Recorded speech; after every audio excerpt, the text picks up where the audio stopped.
Good evening, everyone. Welcome to Knowledge and Relationships. This is your boy M3, and I have First Lady Tammy, and I have Kris, the Blooming Ebony, with me. So let's go ahead and give everybody a round of applause. Play the little saxophone music. Ladies, you can feel free to unmute your mics. Don't be shy. I know y'all want to say something, right? How's everyone doing? Good. Still working, but things are slowed down a bit, so I'm able to tune into this one. I'm excited to be here. Okay, I appreciate you for joining into the live stream, Kris. Thank you so much. And First Lady Tammy, thank you as always. You always such awesome questions. I gotta come and give my feedback. You guys love to hear what I got to say, and I got a lot to say. So. Of course, we all know you have a whole lot to say, so that's what we always look forward to. Before I even begin, right, with any of the questions, okay, so for the ones who are tuning in, we are talking about toxic relationships, and we want to know, why do people stay in toxic relationships so badly? There's so many relationships right now that are so toxic, and I know you guys love to hear about the celebrity topics and all. So if I was to bring up Will and Jada, y'all would be like, oh yeah, that's a good example of toxic relationships. Why do Will stay with Jada? Why do Jada put up with Will? Why do Jada still love Tupac, even though he's no longer here? So we're gonna cover all these things, right? And I want to say shout outs to WT Funk. He says, kick ass with the stream, bro. And then shout out to Kay Marion. She says, yay, good evening, everyone. Welcome. And she has some emojis, but sometimes the StreamYard doesn't show those emojis. So that kind of sucks. Also, WT Funk was the first to camp around in the stream. So he pitched his tent and everything. So you know what? We're going to give you an air horn, WT Funk. Thank you for tuning in into the live streams. So I want to jump into this quick video, and I want to give credit to O Street Duke Jackson, because he the one who kind of dug it out. But the video reaction is based off someone from TikTok. So it's and I don't really know much about TikTok, because I don't really get into TikTok like that. But basically, the guy made a meme about Will Smith, and what the big news was was that Will Smith pretty much liked the TikTok, I guess, or the TikTok was posted on Instagram. I don't know how they do it. So I'm just gonna play like a small clip, and O'Shea, like, don't give me a copyright strike. I like your content so much. Anyways, so without further ado, let me go ahead and play this. Oops. Oh, hold on for a second. Clicked on the wrong one. Okay. Go to theater mode. All right. Without further ado, let me go ahead and play this. And guess what happened after that? She treats me like I'm somebody. Yeah, but would she love you if you were nobody? Nobody loved me when I was nobody. I did. Before the money. And before the fame. Before the lie. To me, you were a somebody, Oscar. Now you're nothing. But a fake. Oops, hold on. Let me play it again. Ain't no way. It ain't no way, bro.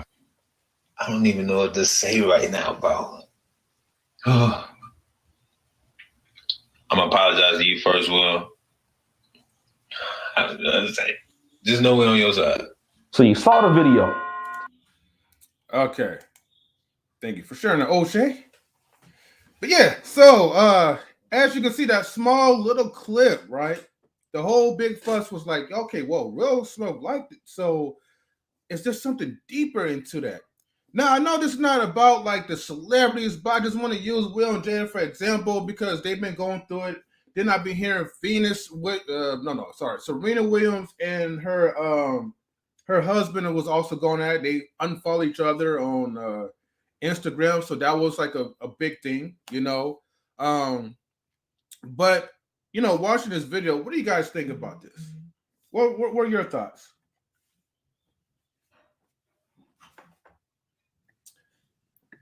You can go first, Kris. I thought it was super funny. What movie is that? I forgot.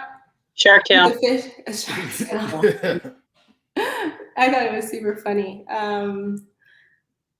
It aligned perfectly. Like each part of that was absolutely perfect. I do wonder though, like when it comes to the Will and Jada thing, for example, I do wonder which one kind of who started the spiral, like which one kind of triggered things to go left. If one of them did, or if it was both of them, like they were never compatible to begin with. That's one thing that I wonder. But my initial reaction to that video was that it was super funny. I haven't seen that movie in years. I forgot it existed. Yeah, that video did kind of crack me up though with that little meme. Well, if I even share my thoughts, First Lady Tammy, what you think? No, I feel like Kris. Like I thought it was funny. But that's the thing is like as far as Will liking it, it can be interpreted in two different ways. He could have liked it because he was like, yeah, that's accurate. Or he could have liked it because the guy was using, because it was funny and he chose to incorporate Shark Tale into it in a creative way. So that's the thing is that it could be interpreted in two different ways. It just kind of depends on how you want to look at it. But I thought it was funny. So yeah. So, but yeah, it's kind of, I feel like it's kind of open to interpretation. Just because he liked it didn't mean that he thought it related to what he'd been going through, whatever. But he could have liked it, like, oh, you incorporated Shark Tale in there. That was creative. So yeah. So, and if he has a sense of humor, he might have thought it was funny too. So, but yeah, I just thought it was funny. Oh wait, so Will Smith actually liked that TikTok, that clip we just watched. That was from TikTok, and Will Smith liked it. Yes. Oh. You said, was it like an epiphany moment, Kris? I think I remember you saying that, but I don't think I processed it. I don't know. I'm still in work mode, I guess. But it's okay. Yeah, I wouldn't think too much about it. But I think you brought up Serena Williams and her husband unfollowing each other, and I can see how people would kind of blow this up. But I feel like they've already put all their problems out into the open, pretty much. And so I think out of everything that's been said, everything that's been done, this is the least, like him liking this TikTok is the least of their worries. Like this isn't what's going to bring their pen to the divorce papers. Like Yeah. So I wouldn't think it was a big deal, but I can see how people would blow it out of Oh, perspective. Yeah, you know, even with the Serena thing, see, that's the thing. I don't know. See, I feel like celebrities do things intentionally, but we don't know the intent behind it. So, like, I don't know. In my mind, I'm thinking like, well, maybe they unfollowed each other because they just no longer wanted to have their business out there like that. I don't know. Like, I don't know. I try to see the positive on things, even though I don't know if you can. But that's the thing is, I feel like there's always a negative thought when somebody does something as if it's something that was done with negative intent. And that's things we don't know, because that's things you never know what's going on in somebody's household. You only know what they tell you. And especially with celebrities, you never really know what's going on. So with Serena and her husband, you know, it's a possibility that things are, you know, not going right. But maybe it's a possibility to say, you know, let's just unfollow each other because people are too in our business. And, you know, if we unfollow each other, then that'll be that. And then, you know, people will talk about, oh, they must unfollow each other. There must be something wrong. Then that's people coming to their own conclusion without knowing the facts. So. Okay. You know, yeah. In my personal opinion, right? Let's just touch a little bit on Serena and the other. I don't even know the other guy's name, but Serena and the other guy, right? Now, this gonna sound kind of funny, right? But remember, these are entertainers, and so the key to stay relevant is to put yourself in a situation where you're going to be remembered, whether if it's positive behavior or negative behavior. So I would kind of laugh to myself, right? If I was behind the scenes and let's say Serena and her husband just say, "Hey, you know, let's just make a joke. Let's unfollow each other because we know our fans are gonna go crazy, you know." And as soon as they did that, bam, you know, because unfortunately, like negative press does sell, and it draws like a lot of attention, and then it helps them trend up. So who knows? And I mean, like you know, Will Smith liking the TikTok video. I mean, I know people will like to kind of go deeper into that and be like, oh man, you know, kind of dissect things like like the Illuminati. Let me go ahead and play the Illuminati music. So they like to dissect every little detail, like, oh my gosh, Will Smith, like he just liked someone's TikTok that's about Jada, so there must be truth to it. Are they getting a divorce? Are they splitting? You know, did Jada give Will Smith a black eye? Who knows, right? That's just how they kind of create that little narrative because we allow ourselves to like dig deep into someone else's business. Meanwhile, our business is like, you know, shipwrecking.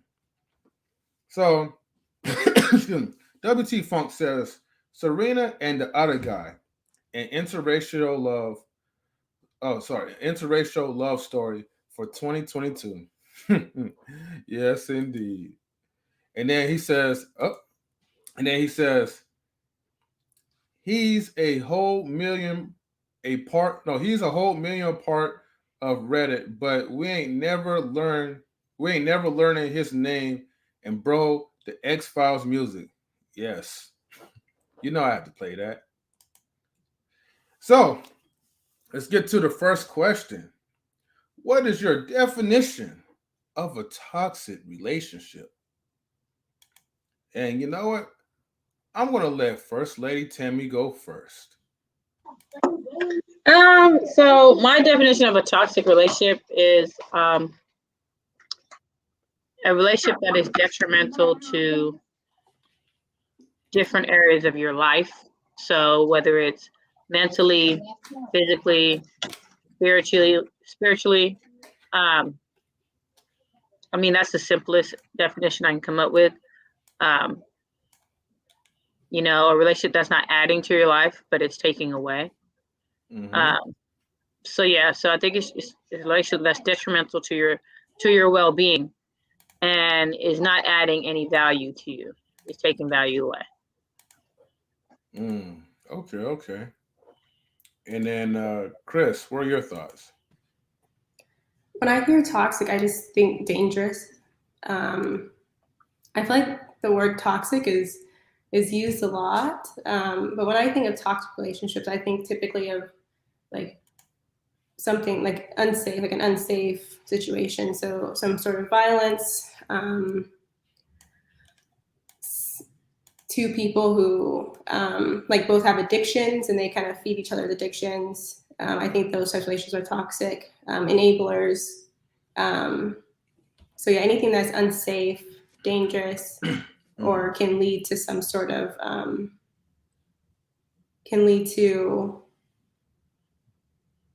each person making decisions, bad decisions that they wouldn't make outside of that relationship. Okay. Yeah, my outtake on toxic relationships. I feel like toxic relationships are relationships that one that has like no healthy boundaries or foundation to build. And I mean the name toxic just like, you know, says a name for itself. I think also it's like it's almost like a dangerous cancer where it just kind of spreads and starts infecting other relationships around it. Um, so I mean, definitely, my look on toxic relationships is just an unsafe type of relationships where two couples should not be joined together. So WT Funk says, let's see, toxic needs to be used in more extreme class. Unfortunately, sisters have overused the word to be taken serious now. And then he says, great point, Ebony. Okay. Let me read this one more time. So, unfortunately, sisters have overused that word to be taken serious now. What are your thoughts about that? Do you think that sisters have overused word toxic in relationships like too much? But he says also you guys use it so much that it's pretty much not to be taken serious anymore. I think so because it's used all the time. Like it's used to like they'll use toxic relationships, and then I watch Kevin Samuels. Well, I don't watch as much now, but I used to watch him a lot more earlier this year.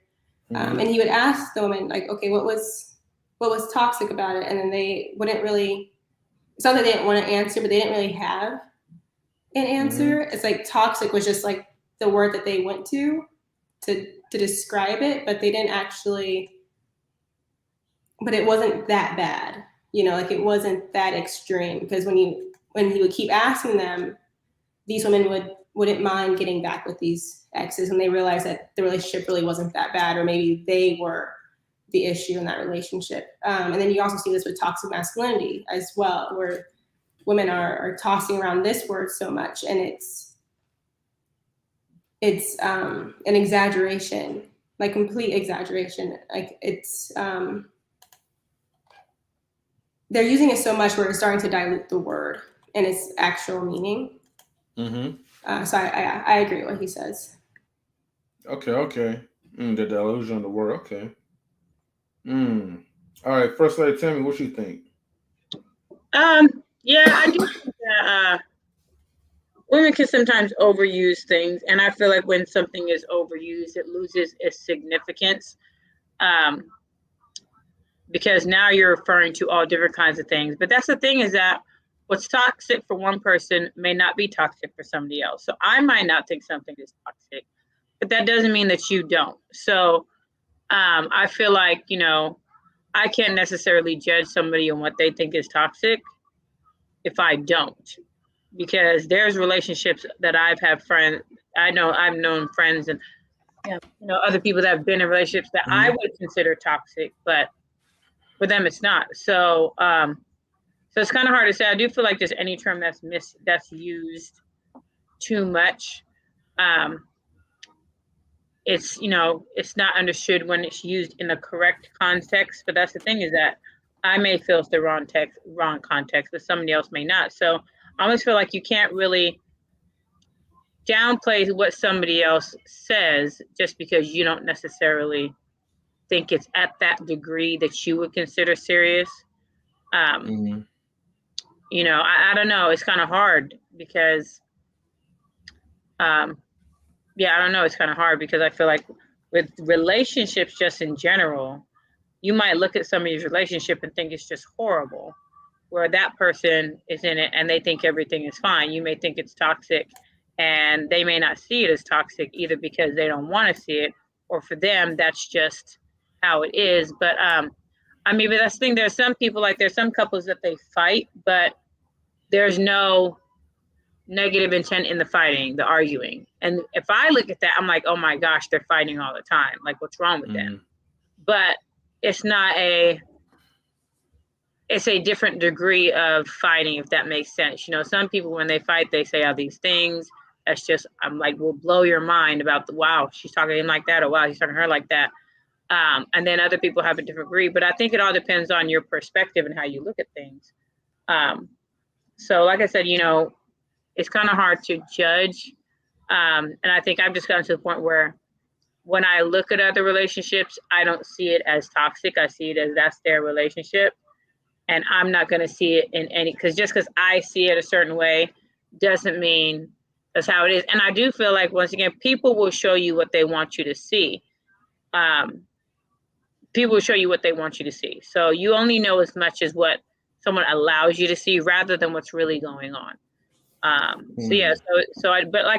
Just in general, as far as the statement, I do agree that, because I don't really hear a lot of men use the word toxic in reference to, a relationship, but I do feel like sometimes it is overused. But once again, just because I feel like it's not used in that way doesn't necessarily mean that someone else sees it. People see things different ways, let me say it that way.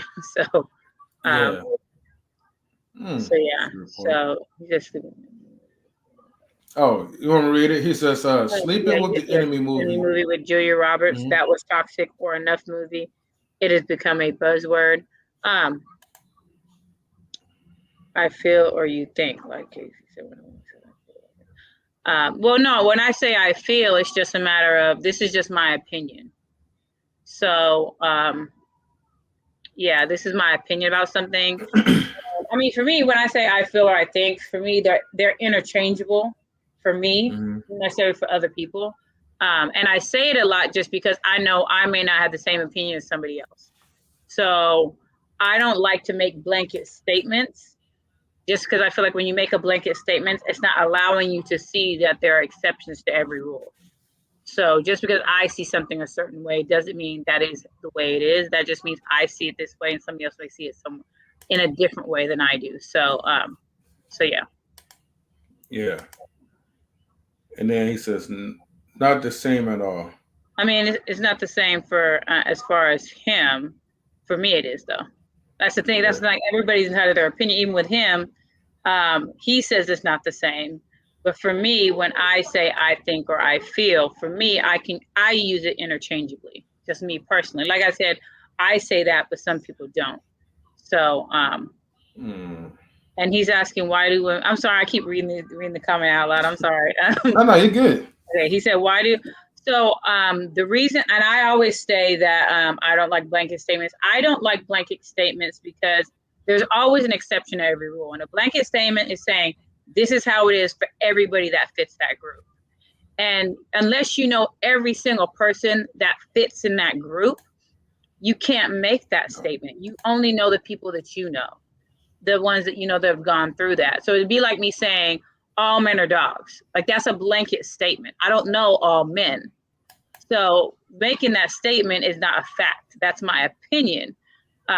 But yeah, blanket statements, I'm not okay with those. So no, First Lady Tammy, no, it's true. It's true. We are. No, you guys, no. Yes, we do. We do No, what I we don't. do. No, I, No dog in a we do.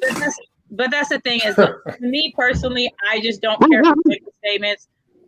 Even if I know I don't fit into that, whatever that statement is, I feel like there's always exceptions to every rule. Like even the whole all men are dogs. It's like We I are. don't. Okay, so that's your opinion, but I mean, Ain't no opinion. I I'm don't a know. man. We dogs. That's how we No, protect. I don't. I That's how we mean, I protect. We personally don't hunt. feel that We way. secure So I feel things. like We dogs. so. Okay, so let me say it this way. So if a man has been a dog, he isn't always a dog for Yes, he life. is. No, he's not. We are always dogs. No, I don't believe that. Yes, I think some will probably disagree, but we'll leave that in the chat. we dogs. So, Yeah. So, but nice to see you, best in the world. Nice to see you. Thank you. Thank you. and hold on, and DJ Eddie King as well. Okay. too, See, I didn't know that. I didn't know if that was In the him. building, baby. In the building. See, I didn't know that was him Oakland in the because building, he baby. changed his picture. Oakland in the building too, man. What's going on? Yeah, because he changed his picture, so I didn't know who it was because his name wasn't there and his picture was different. So I was waiting to see when you said who he It's called was. creativity. Creativity. There we go. Creativity. We creative. You know what I mean? But he still keep their name, so yeah. Don't ever change that name, DJ Eddie King. I won't. Let's get to number two. Yes. Yeah. All right, hold on. I gotta read this comments because while we was talking about blanket statements, Kasheen says, "Hate the blanket statements. Are you or use them? Or I think that's what she meant to say. Or use them." And then WC Funk says, "It seems when women have discussions, they rarely want to see the bigger picture." Oh shit. Okay. And he says, "Oh my god, the blankets." Wait a minute. Hold on. Wait a minute. Before I even do that, hold on. I got an oh my god for you. He says, "Oh my god, the blanket statement is a majority." Thank you. And then he says, "Not all of you can make an Not all of you can make an observation." And then okay. So he said, "Not all of you, but you can make it." No, not all of you can make an observation. I think he misspelled with the but. But anyways, okay. What you have to say about his last comment about that? So I wondered this too. The more that I started talking to women about stuff like this, I noticed that too. Like I would say something, they're like, "Whoa, not all," and I'm like, "Well, no." But when you're doing an analysis, you have like your, I don't want to get into detail. Basically, you have your access. You have 0 in the middle, and it goes up to 2, down to -2. If it's beyond those, they're outliers, and so you scrap them. Like all the exceptions, you just scrap them. You don't include into your analysis because they're going to shift your analysis. Those are your exceptions, And so I think that way. But I notice it's mainly with women. They don't think that way, and I looked it up, and it could be based on evolution and how women's roles throughout evolution. When basically what would happen is the man would go out and he would gather the resources. And the woman was in charge of the details. So she would make sure everything was distributed evenly and equally across the village or across the family. And you see this with women in government where they want everything to be equal. They want everyone to feel included. They want this idea of fairness. It's actually kind of how we're biologically wired. We want to make sure everyone is being seen. I thought that was super interesting. So it's literally just like our biology, possibly. Okay. All right, that's a good one. Best in the world and DJ King. What are your thoughts? Yeah, I'm glad you asked me. Yes. Listen, all men are dogs, okay? And listen, I'm a dog too. You know what I mean? If you go at me, I will bite your ass. I will. And if you're a postman, I will get at you too. That's Mr. Postman. I'm not playing. Why must I feel like that? Why must I chase the cat? I mean, but the dog in me. We are dogs, yes. But there are different types of dogs. There are loyal dogs. There are mean dogs. There's nice dogs, okay? So all men are dogs, okay? All right? We hunt, we protect, we provide.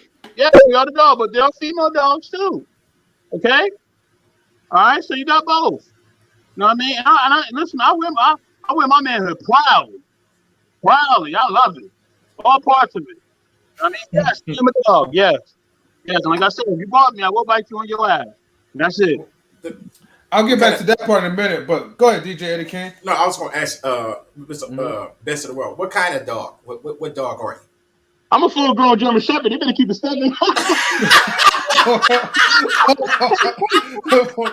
on you. I'm on the boy. So we got the German Shepherd dog. Maybe I pretty much agree with Best of the World what he was saying. He basically took all the words out of my mouth. Go ahead, man. Go ahead. Like playing. See, this is what society. Society tries to change the laws of nature. Animals keep it very, very clear. They show you what it is. Okay? The dominant is who wins. It's survival of the fittest. Human beings, because we think and we have a mind and we have feelings, we try to rationalize everything. Some things ain't rational. You know what I mean? It's either alpha or beta. It's either you're weak or you're strong. Okay? And that's all it is. It's either you feminine and submissive or you're not. That's it. And it's only certain things is black and white. And that's just what it is. And y'all can try to change it if y'all want. But I keep telling you, the rules never change.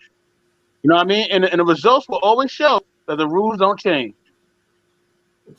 Yeah. All right. And then, hold on. I got to get to, go back to Dominique real quick, right? Okay. She says, I'm a unicorn. Sorry. And Dominique, sorry, but I'm going to play this. Why the fuck you lying? Stop lying. Stop lying. All right. Damn right you ain't no unicorn. But okay. Queen, what's going on, Queen? What's up? What's up, Gia? y'all? Gia. Going on? Gia. What's up? We got Queen in the building. And WT Functions, what about Kappa and Sigma? Yeah, they exist. They exist. What are you talking about? Well, we're kind of like in a subtopic phase or whatever. We got Queen Dominic building. Yeah, what was that? We got Dominic building. Hi, yeah. What's going on, Queen? What's up, Dom? Hi, Tammy, Kris. Going on, Damo? Best in the world. What you said in 3? What you had to say? Now I'm here. Okay. She came up here and She probably wasn't even going to join us if you said so. I was like, hold on, let's go play this. You hear her knocking on your door? Yeah. Anyways, right? Now, Dom, right? Now we're not gonna go there and prolong the stream, but goddamn well, Dominique, that unicorn, okay? Matter of fact, unicorns don't even exist, so your lies don't exist. I am though. Don't hate. Okay, I'll show you one day. The magic will come out and you'll see. Okay. Okay. All right. Well, the moment I start following you to the red carpet, then we'll see about that. But anyway, it's coming. Okay. King Marion says, yes, DJ Eddie. I would ask that. Best in the world. Do you mean by saying men are dogs or dogs? Okay. What do you mean? Either way. Okay. You associate dog with strength. Women. What do you mean? Oh, what you said? Women. What do you mean? Win by dogs? No, hold on. I think that was a typo. Listen, she know what I mean. I ain't got to explain myself. I ain't got to explain myself at all. She know exactly what I mean. You know what I'm saying? You might say dog got a dog. What's wrong with you? Okay, you're dog too. You're dog. Hey, some people need that. Some people need that extra clarification. Yeah. And then WT Funk says talking about toxic relationships. What happened? Hold on. We are. But they asking the question. Hold on, wait a minute, Queen. You just got up in here, okay? So yeah. You slow down, all right? Yeah. You know how we get down with the subtopics. Yeah, you just jumped in. And I'm not scared of you. Okay. Oh, boy. Ooh, she said, I'm not scared of you. Oh, my goodness. All right. Don't make me call your husband on you. All right. You know what I'm saying? Yeah. You call that man. He's a great guy, too. I like him. Yeah, where he at? Get him on the phone right now. I ain't scared of him either. Okay, hold on. Okay, hold on, guys. Hold on. Let me read the last 3 comments, and then I'm gonna have to get to the number 2. Okay. He says 7 now. Anyone on the panel? I'm gonna chat solo. Okay. And then Kashina says I'm here. WTP. And then she says nope. I think you mean strength. Okay. You know exactly what I mean. Okay. All right.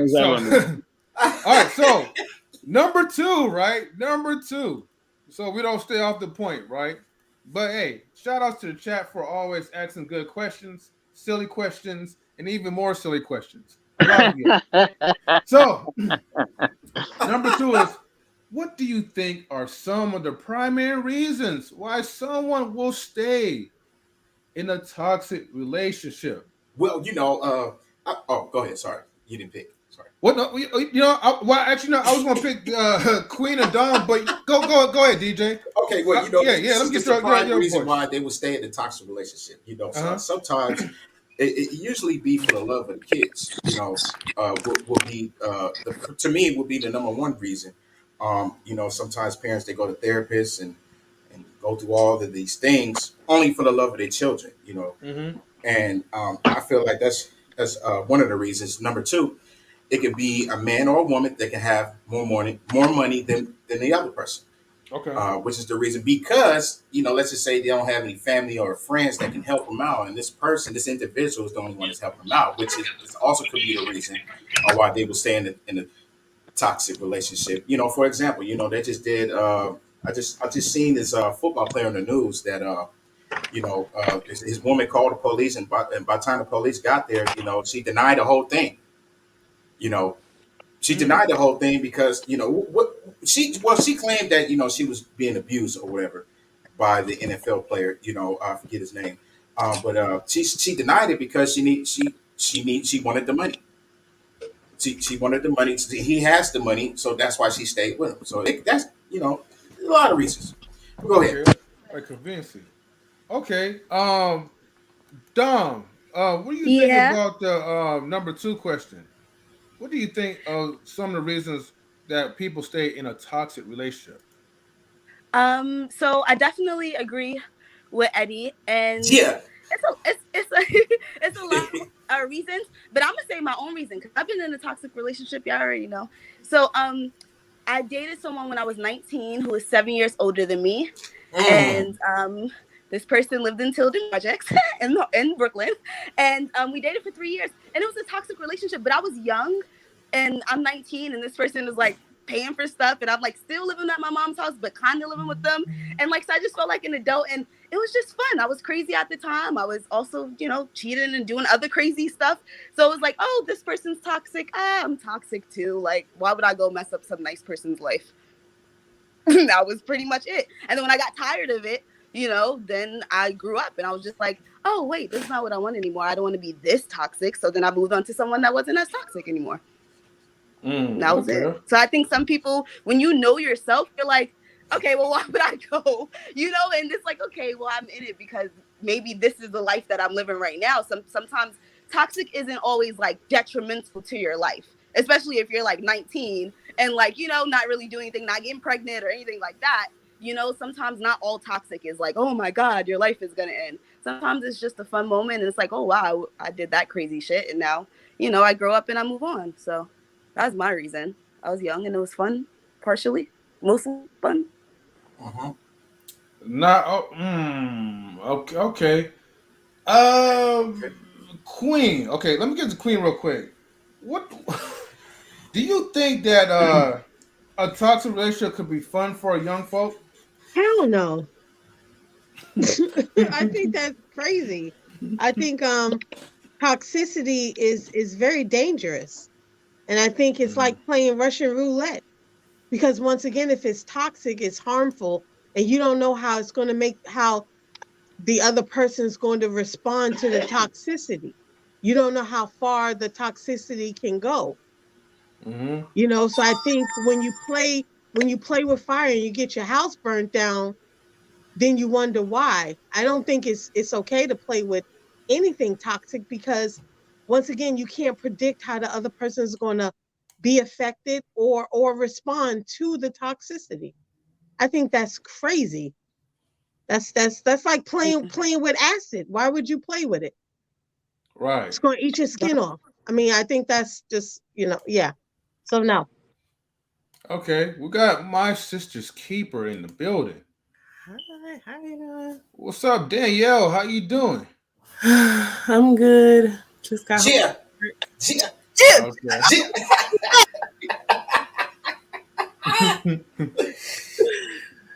How y'all doing today? How you doing? We're doing good. Good. We all blessed up in here. And hold up, we have the high value nurse. Okay. He says toxic women are for the streets. Let's go play a Future song. Okay? Because that's what he says. Man. I think when you growing up in life, sometimes you could not know that something is toxic until you mature, and it's like, oh, that's why I was in a toxic relationship. Now I'm mature, so now I can speak on it, and I can tell you exactly why I did that before, and then I moved on. So I don't think that, and I think that when you're like, it's always going to be, there's some part. Let's be honest. A lot of us have been in some type of toxic relationship, whether it's a friendship, your man, your, I don't know, your coworker, whatever. We have all been in some type of toxic relationship, and we learned from it, and we moved on. That was me at 19. Luckily, I don't have to go through that at 28. Some people go through that at 28. I went through that at my teens, and I learned, and I moved on. But I rarely hear people say toxicity is fun. It was it's not like I was getting beat on or whatever. Like it was fun. Like I was doing stuff I wasn't supposed to be doing. They were doing stuff they weren't supposed to be doing. Yeah, but you can't tell me how I feel. I didn't say you. I didn't say you. Check it. Here we go. Yeah. But like I always say, everybody can't be me. So don't do something if it's not gonna work for you. That's why I say you got to do what works for you and what you can handle. All right. All right, hold on. We got to get to Danielle real quick, but hold on. I got to read his comments. He says it's a learning experience. I was young. It's excuse for every wrong woman do. But we always want to say women mature faster. I think we need to study that again, right? I'm like, okay. And then Kashim says toxic men are for the streets as well too. Yeah. She belongs to the streets. Hold on, M3, hold on. Yeah. M3, hold on. You gotta give Damo a chance to respond to what the funk's comment. Come on. Right. Oh wait, he made a comment for her? Yeah, he did. He made a comment for her. Oh, I missed that. Okay, hold on. Let me go back. What was the comment? That was the first one you read. This one, right? Right. So let me tell you something. He read it, I remember. Let me tell you something. Let's all be honest, because I'm tired of all the faking. Let's just be honest, because I'm always gonna be real. We've all had things that we've done because we were younger and we didn't know any better. So hell yeah. Are you crazy? We all got things we did because we were young and we didn't have enough experience in life to know to do something different. So next comment, I'll respond to the next one. Clap at him, Damo. But it's true. I think, like, get out of here. I think people replace the word ignorant with young, like, because a lot of mistakes that I feel like a lot of people make, you can make it at any age. Right, I think but the word is typically. Wait, hold on. No, she's still talking. What'd you say, Kris? Because we always say, I didn't know I was young, but it's more so like you just didn't know, So you're just ignorant at that point in your life. But your age may not be a good excuse, I think is what. Yeah. So for me, my age is definitely the excuse because I didn't know a lot about relationships and like how I wanted to be in a relationship and I was dating someone older. So yeah, for me, it definitely had to do with age and how much experience I had with the amount of years because I grew up fast. So my experience, it matches that. So at that point, it was because I didn't have enough years on this earth to gain that much experience. And that happens too. Sometimes you actually need a certain amount of years on this earth to get certain kinds of experience. That was me. Okay, Dominique, you might have to respond this one, right? He says women want to be so smart until it's time to analyze their own past. And then he said, make sense. Make it make sense anyway. Let her dig this hole. Oh, I can't dig a hole about something that happened almost 10 years ago. How am I digging a hole when that's 10 years ago? How am I digging a hole? That don't even make no sense. We talking about something I did as a teen, and I'm 28 years old and a very happy relationship. I've been stopped all that stuff. We talking about 10 years ago. So what hole? The hole has been passed over, and I am now gliding over it. Thank you. Next. Clap at that boy, Damo. Clap at him. Yeah, you're gonna have to fight some more. There's still more people coming. Let's go. That says keep that mess on the streets. He says winter is coming. It sure is, and I'm the coldest bitch out here, so be ready.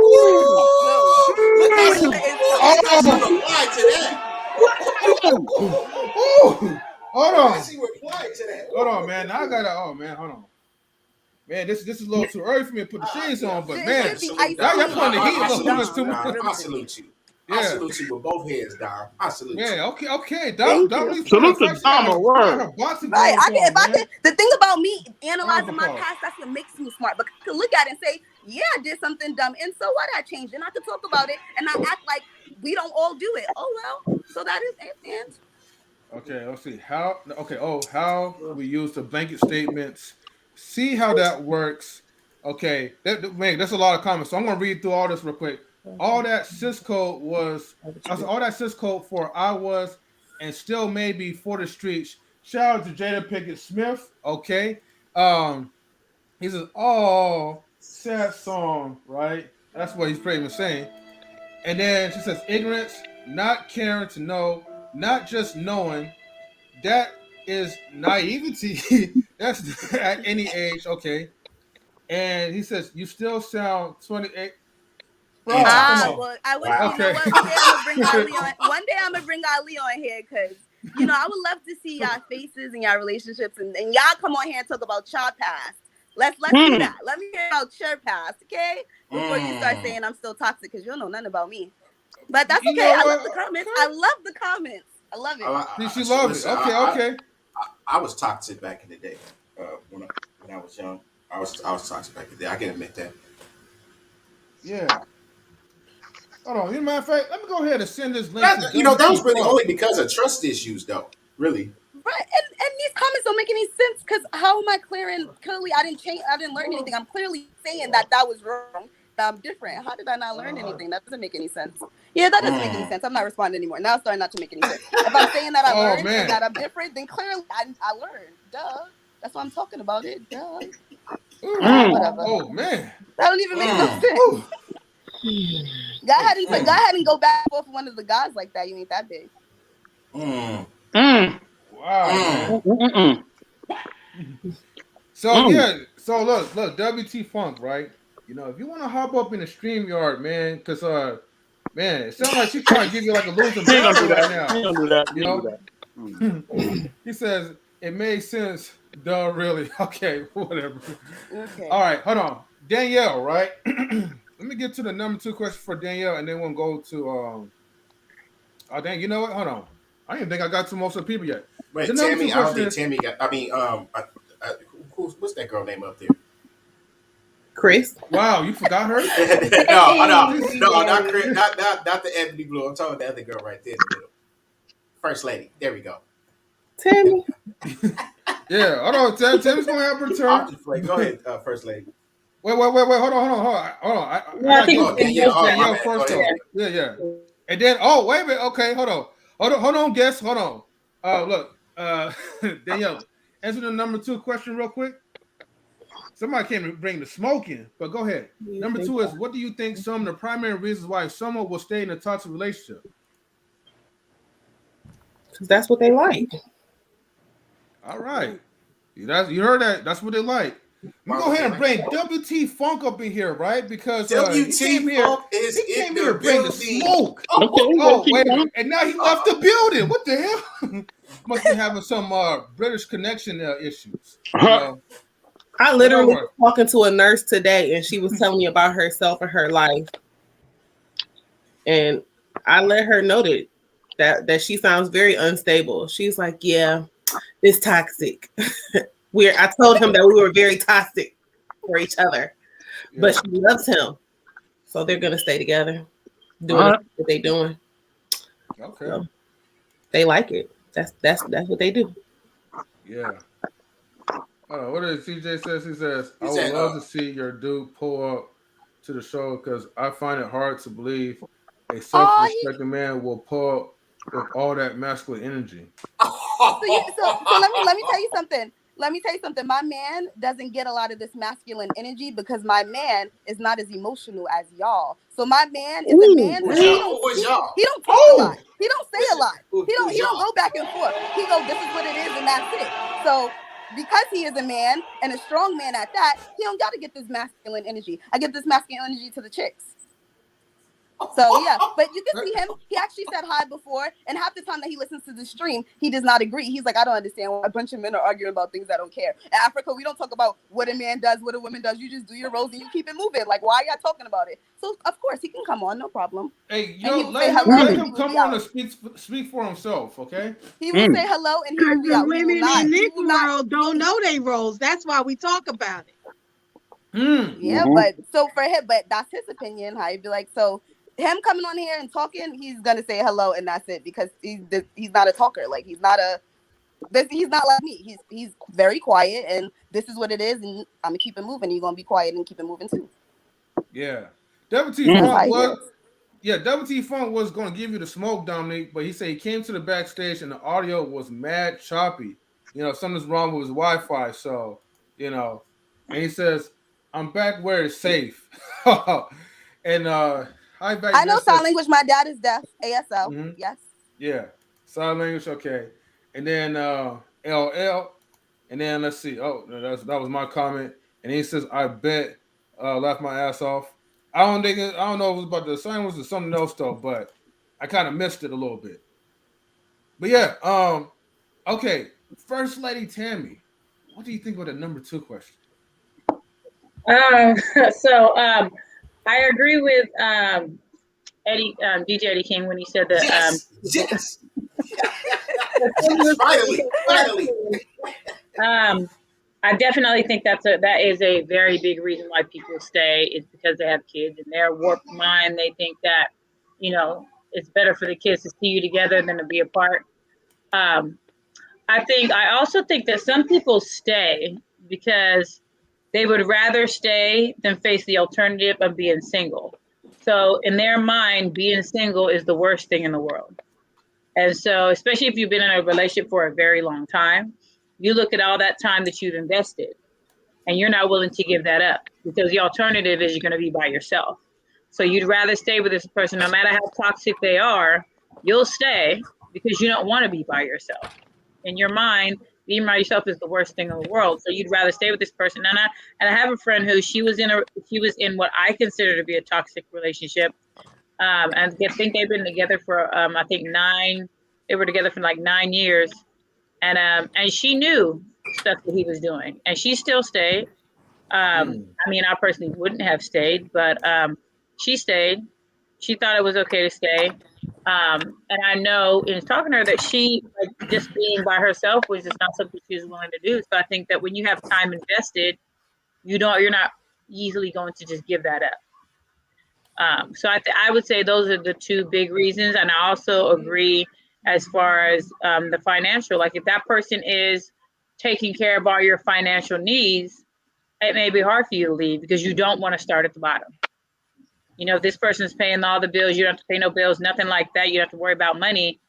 Knowing if you leave that person, you're going to have to be by yourself and take care of things by yourself. Some people are not willing to do that. So that's things that people are willing to go through these things and accept these things because in their mind, the alternative is worse than what they're going through. So yeah. Yeah. CJ says, I agree with Tammy. Most people are too lazy to try to do. Most people are too lazy to try with something new. It takes actual time. I think actual time to work. Let me speak to that. Let me speak to both points. And this is no offense to Tammy or to CJ. Listen, marriage is like playing in the major leagues. Okay?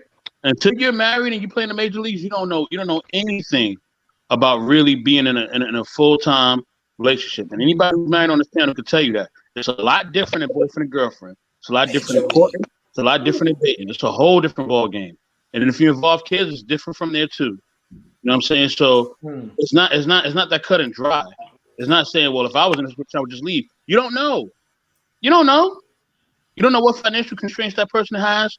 You don't know what family issue that they have with that person or individual together. You don't know anything. You don't know the household. So you can't speak on what you would do because you're not in the situation.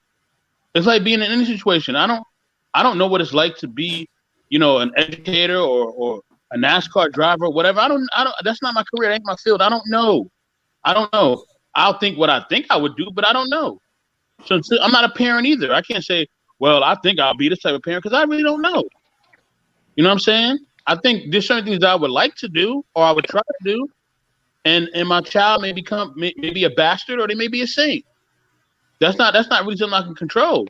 I can just do my best to give them the best that I can give them, that I know to give them. But I don't know exactly everything to be done or to be said. So please stop saying that you would do this and do that because you really don't know. You really don't know. You don't. Nobody knows. Can I in a situation? Can I respond to what he said? Go for it. Okay, so you're right. I can't say what I would do is if I was married, but I wasn't necessarily. I was just talking about relationships in general. Which meant I could have been talking about being married. Of course, I won't. I was talking about just a relationship in general because people stay in toxic relationships even when they're not married. Yeah, but there's reasons why the things happen. But that's the thing. Somebody's in a household. Wait, hold on. Hold on. That's the thing is I'm not speaking from a married perspective because I'm not married. I'm speaking from a dating perspective and being in a relationship, not a married relationship, but a relationship. So I can't speak to what would happen if I were married.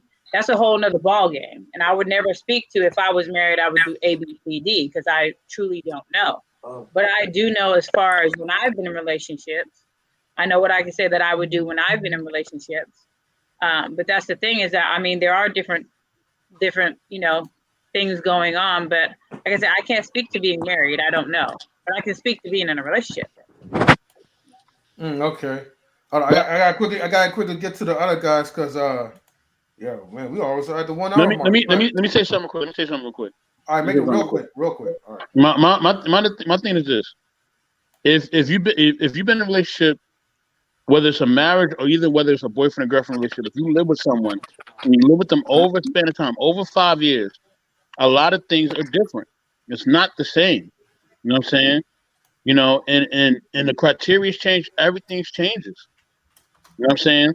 That's why they even say that after 5 years, if you're with somebody, you even live with someone, they consider you like kind of married or legally married or whatever. You know what I'm saying? I don't know the terminology, but common law. Common law marriage, yeah. Thank you. So, you know what I mean? When those stakes is that high, and if you add kids to it, it's even more. You know what I mean? So that's why it's just best to to always say, you know what, I don't really know what will happen in that situation. But CJ. Oh, yeah. Hey. CJ. Yeah. CJ Kyles, welcome to the building. How you doing? Mr. High Value Nurse. High Value Nurse, yeah. Yeah. I want to quickly get to CJ because we got a whole lot of questions that we got to answer, but let me get to CJ. So CJ, man, first of all, how you doing, my brother? I'm great. How's everybody on the panel doing? Yeah. Oh man, fantastic, man. Welcome to the live stream, as always. First thing I want to say is I'm not done. Shout out to Eddie King. Yeah, let's go. Yeah, but no, I got to respond to Hall of Fame. I definitely 100% disagree with you. When it comes to the marriage part, because I think when you, like you said, if you're not married, it's different than being boyfriend and girlfriend. I've been in a relationship for 5 years and I'm not legally married, and I feel like we're just as strong as any quote unquote married couple could be. So I don't understand where that logic even comes from. And it's a lot of people that are in legal marriages but are in horrible situations. So I'm not here to compare and contrast the two, but when you say one way is one way and one way is the other way, well, I have to combat you on that.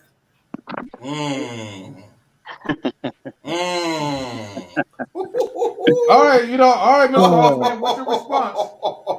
CJ. Never ends with you. Anyhow, there's always shows. There could be people in a relationship that could be 5 years, 10 years, 20 years. They get married, everything changes. Marriage is a commitment, and once you make the commitment, things change. You know what I mean? Also, a lot of times if somebody's in a relationship over a period of time, if they don't live together, the dynamic is different as well. Everybody knows this. If you don't live with, you don't know a person really until you really live with them, because you see their habits, their ins and outs, their pet peeves, and you see all those things manifest into one. You know what I mean? That's why some people, if you talk to somebody older, they're like, okay, did you live with that person first? know what I mean? Do you really know them? Are you sure you know them? You know what I mean? So that's why, you know what I mean, those things are important. You know what I mean? That's why you need to really figure out, okay, what are we? Do we have the same goals and dreams? You know what I'm saying? Do we have the same aspirations? Do we both want kids? Where do we want to live? How do we want to live? You know what I'm saying? So all those things come into a factor. And if you're not answering them questions, or you don't even live together, number one, then you don't really know that person. You know what I mean? Because you don't even know, you know what I mean? How do you even smell when you get up in the morning? Like, you don't even know, like, the little small stuff that you need to even know in order to really have a consistent relationship. You know what I'm saying? So that's why until you really live with them, until you really study their habits, you don't really know that person. You don't really know them. You know what I'm saying? And you learn once you live with them, you really learn who they are, and you also learn who you are. You also see, like, oh man, okay, man, you know what? I am messy. You know what I mean? I don't clean the way I think I should clean. Or, you know, I thought I cooked this well. Or, you know what? I don't really cook that well. Or, you know, matter of fact, I do really cook well. Because now you have somebody there that's showing you your strengths and your weaknesses. You know what I mean? Because sometimes when we're doing things as a single person, our vision is linear. You know what I mean? We're focused on our tasks. We go to work. We do what we got to do. We come home, and then we keep it going. Even if we got roommates, those roommates go in their room, you go in your room, you keep it going. You may not see your roommate, you know, to the weekend or whatever if you're working. So yeah, that's what it is. Okay, hold on. Before anybody begin, right?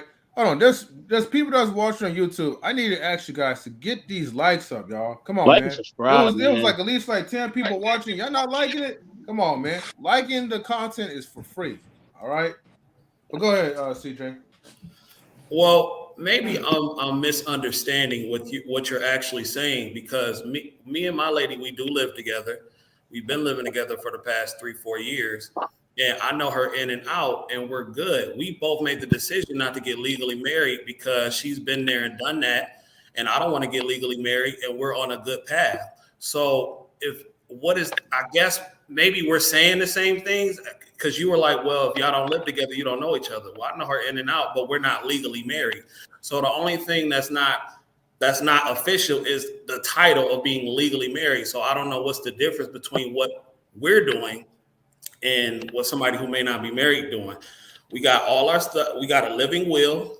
If anything happens to me, she's on it. She's on the durable power of attorney. Mm-hmm. So I don't understand the difference. No, you, like I said, we're saying the same thing. You know what I mean? We're saying similar things. You know what I'm saying? You mentioned the habits. I mentioned the habits, so we're saying a lot of similar things. Although I will say, if you do marry her, your relationship will be a little different. It will. You will notice differences. You know what I mean?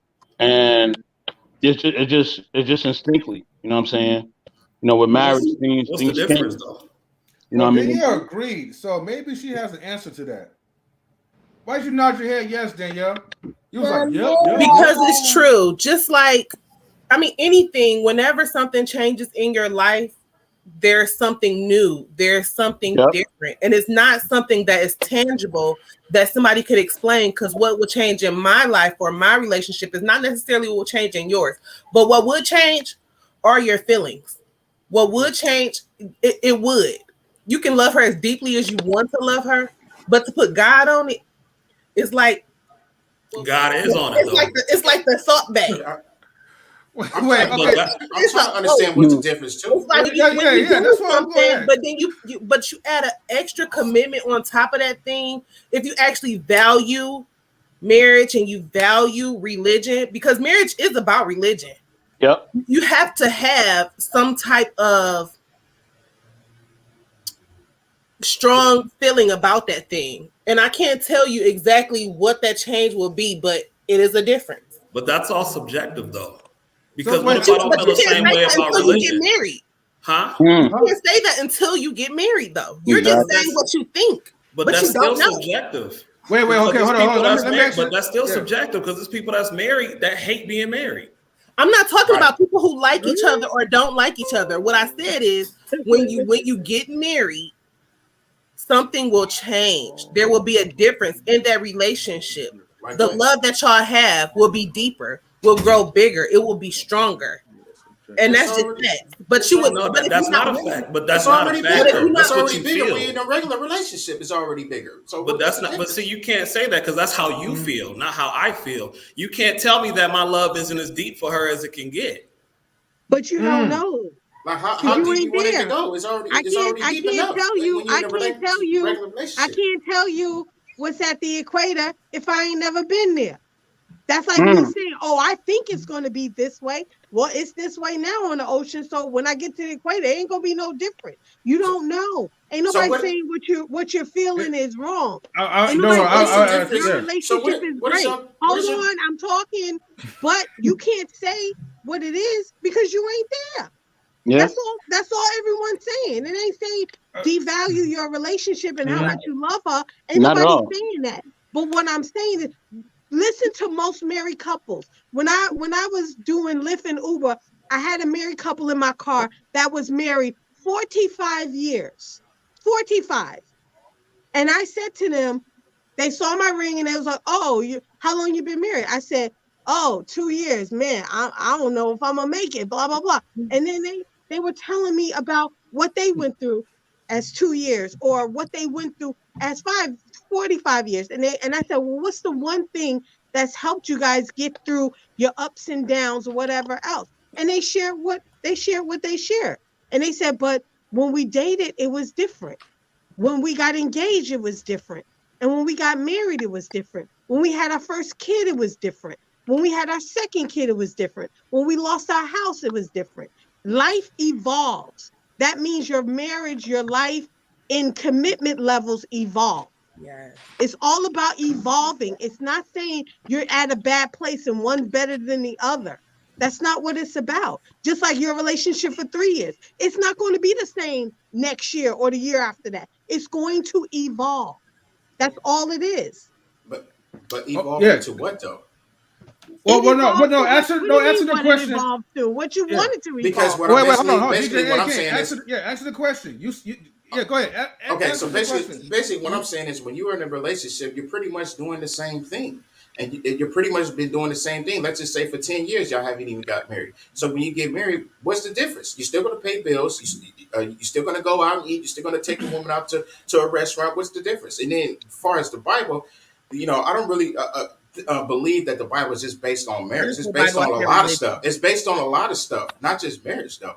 It's based on a lot of stuff. So tell me, what would be the difference when you are married? What would be the difference? It's pretty much the same.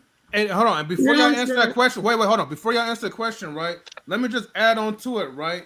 Basically, what he's trying to say is like, okay, if y'all living together, right, for many years, what is the difference of being in a relationship, living together for many different years, for many years, and then now y'all married and y'all still living together? I think that was the point that CJ, the question that CJ was trying to come out. Like, okay, well, some people's mindset change. Some people don't feel like they need to do as much because you're no longer my girlfriend. You're my wife. Some people think, "Oh, you should be doing this because you are my wife." So I can't tell you what it would change for you. It evolves. Talk to any married couple. Where they were at from dating to married to where they are now is different. And that's called life. You evolve. You're not going to stay the same person. You don't stay the same person yesterday as you was today. So what's the difference? It's not the piece of paper. It's your mindset behind the paper and what you need to do for your marriage. That's all it is. Okay, so but listen. It's can I ask a question? To get married or not. Can I ask a question? Go ahead. So if everything is beautiful the way it is, and I just don't bring the legalities of it into it, what is the difference? Listen, I'll say this. I got Queen. That's a good question. Queen, I got this. But and I'm not, I don't take it personal, nothing like that. But I'm just saying, people were saying that it's a deeper love, or you're gonna feel different. Oh, that's fine, and I can respect what y'all saying. But if everything is great, why am I going to go out of my way and change it if nobody wants to get it changed? Nobody's telling you to. I'm about to say that. We're not comparing it. Do what you're doing, brother. You know what I'm saying? That's all up to you. If you happy where But you you keep doing can't what say you're doing. one's better than the other I because never you're not did. in the. I- No, I- I I never- didn't that's say not what you. said. I'm not saying you. I'm I just never saying that saying one is different than the Yeah, other. I'm just And saying that there it's will be a different. difference. CJ, when I So first it's- met you, the way No. you speaking on Dee Dee was not speaking on her that way. Right. But you are now because you have evolved. For sure. I'm not saying I didn't change. And so that's all it is. It's just it would be a change. It might be a good change. It might be a bad change. But the fact is that it will change. And you know what? Maybe you should ask Dee Dee what the change would be because you said that she was married before. Right. Ask her. Right. Maybe she can explain it to you better. I will. Because she would know what changed in her. I will. I'll ask her, but I love Dee Dee. Like, I would take a bullet for Dee Dee. I would die for Dee Dee. So, like, I don't know how much more. I know men that I'm not even dating that would do the same. Well, and that's fine. But I'm just saying, I don't know how much deeper of a difference that I can go. I'm not saying being married is right or wrong legally. You know what I'm saying? That's however, to me, it's a case by case basis. Because like I said, the divorce rate is 52%. Whether people want to acknowledge it or not, there are a lot of people that are unhappy in legal marriages. And I think marriage is beautiful. I think the idea of it is beautiful. But I just don't think that not getting married is bad either. If people Nobody said it was bad either. I know. Nobody said it was bad, but I'm just saying people saying it's different. It's different. Well, what's the difference? And the thing is, if you are in a relationship, if you have a girlfriend and you've been with her for like 10, 12, 15 years, right? And now you're married now, so it's like I'm already looking at her as my wife before marriage. So I'm saying, what's the difference? I'm already looking at somebody like your wife. As far as your mindset is concerned, my mindset is supposed to change because of the word wife. Is that what you're saying? Your mindset will change. That don't even make sense. Your mindset will change. If you have me being with my girlfriend for years, I've already evolved. I've been with her for 15 years. I've been evolved. So what is the difference? What is the difference? When that person was just your friend and she became your girlfriend, something changed. When that person went from your changed? That's why I'm asking. I don't know. But something if she was just your friend, she became your girlfriend, nothing changed, it's a problem. When that girl went from being just your girlfriend to a living girlfriend, something changed. If something didn't change, it's a problem. The longer you're with that person, something changed. And if it didn't change, there is a problem. Listen, living together, right? We're living together for 15 years. I go to work, she goes to work. So is it the same? Is it the same the first time y'all moved in to now? You said the first time we moved in? Yes, when y'all very first moved in together. How far are you trying to go back? It depends. It depends. It depends on what you're talking about. How far are we trying to go back? How far are we trying to go back? When y'all very first moved in. Are you talking about when we very first moved in? Is it the same now as then? Yeah, of course. Listen, it's always been the same. It's always been the same. Listen, she don't have to live. She could have came over, spent the night, couple of nights. I could have went to her house, spent the night, couple of nights. So now she's moving in. What is the difference? There's nothing changed. I just she still have the same mindset. I still have the same mindset. Instead of evolving, I've already evolved. Now I've been with her for 15 years. Y'all still haven't even answered my question. You said you don't know when I asked you. I said what changed? What is the difference between girlfriend and marriage? You're giving a general statement. You're saying you're with somebody for 15 years. You know what I mean? And you're giving already you're not speaking. Listen. I'm talking about. I don't need to evolve anymore. I'm saying between time. Right when I've been with her. You have evolved. To me, evolving is to me evolving in a relationship is making more money. You know. Building the relationship is way more higher level. Let me finish. So since we are at level 10 already, there's no more levels for me to go. There's no more levels for me to go. So what is the difference? What is the difference? What I'm saying, over time, things change. People change. People. Hold on, let me say this. People in your life. You know what I mean? Whether it's your family, friends, whoever. Hold on, let me finish. People in your life. You know what I mean? Also leave your life as well, whether it's family, friends, or whether. So you go through trauma, she go through trauma, you may lose your career, you may have health issues, you're gonna change over time. And with those changes, your emotions are gonna change. Your outlook on life is gonna change. You're not gonna stay the same person for 15 years. That's impossible. Nobody does that. DJ Eddie, hold that thought real quick. Hold Okay. on that thought. First, right. Lady Tammy, what you gonna say? Well, I just had a question. So, okay, so Danielle, so you're saying that in order for you to go from one stage to the other, there had to be a reason why. There had to be a No, I change. didn't say anything about a why. I said that when you go from one thing to the next, Right. something changes. Right. I don't care about the why. Because you're not in the same place. You're not in the same place. Yeah. So it doesn't matter how long you're with a person. When you add something extra on top of that thing, something will change. And what that change will be, with that. And something, whatever that something will be, is up to the couple. It's up to the individuals. So being living, cohabitating, and being in a relationship is one thing. But when you get married, you stepping it up a level. Yep. So that's adding something on top of that thing. And so it will change. Hold on, I gotta get Chris's opinion. Hold on, Kris.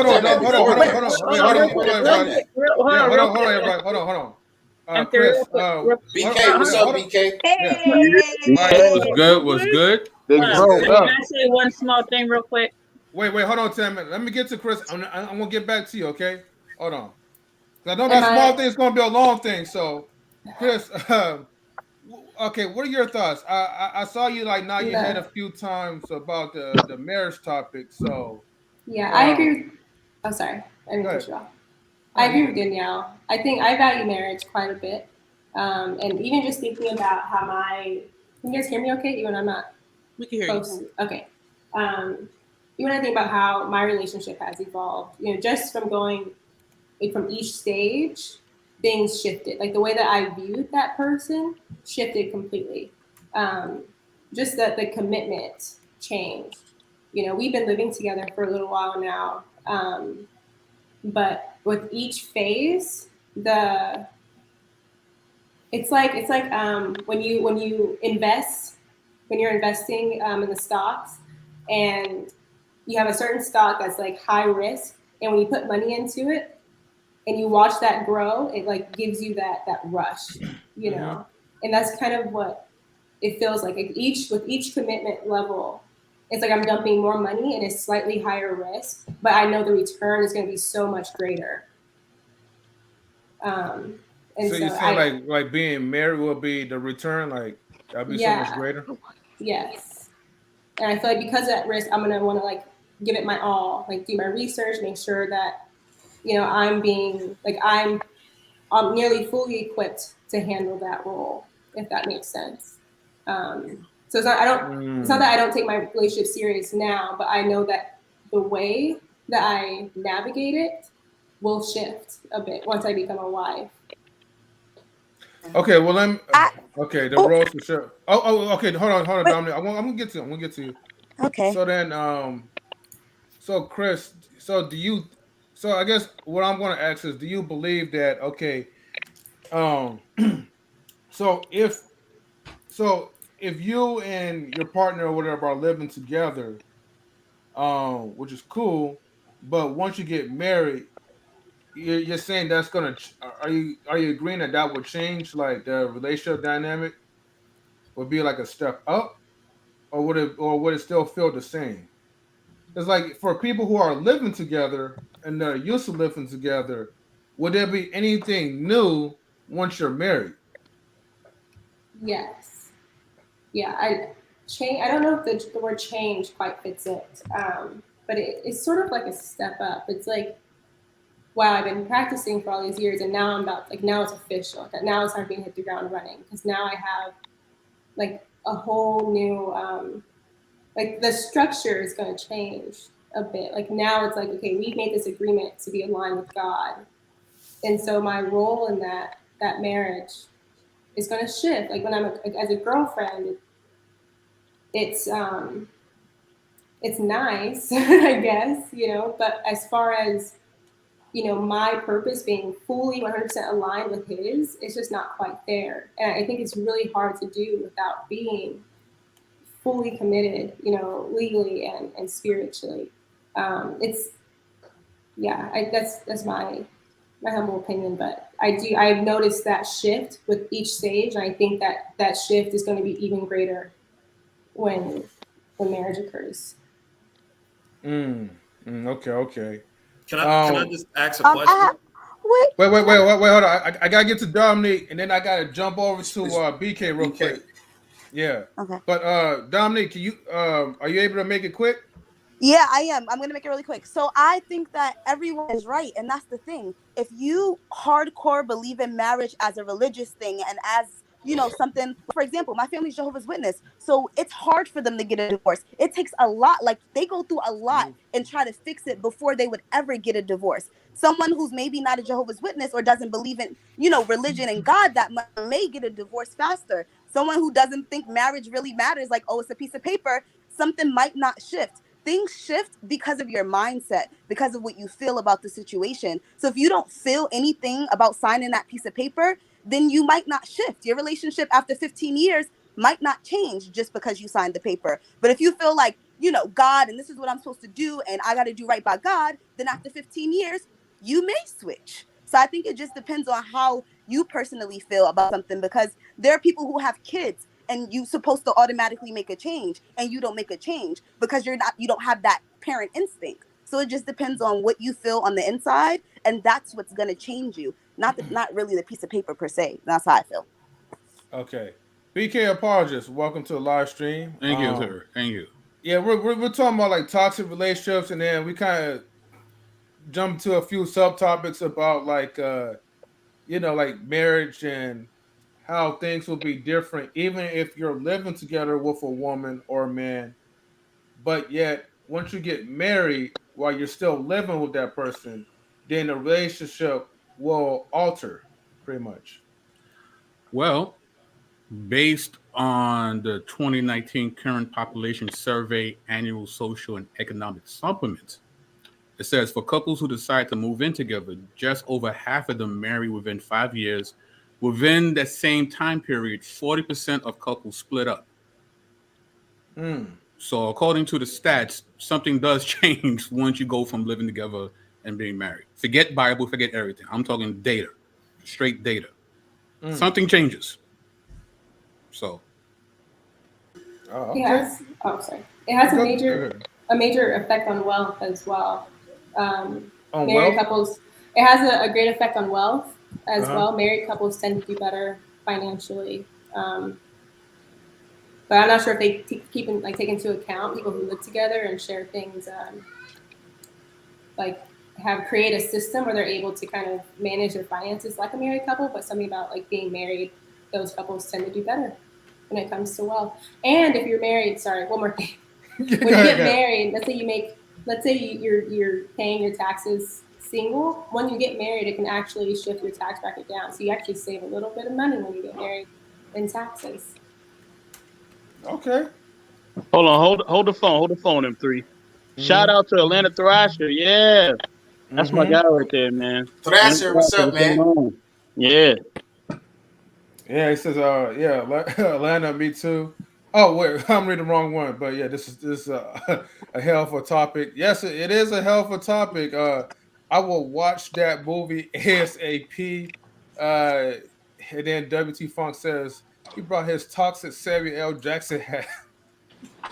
Yeah, he's referring to you, BK. And then me, I'm far from that dude. I'm far from that dude. I just told you what the data said. Nah, I'm not.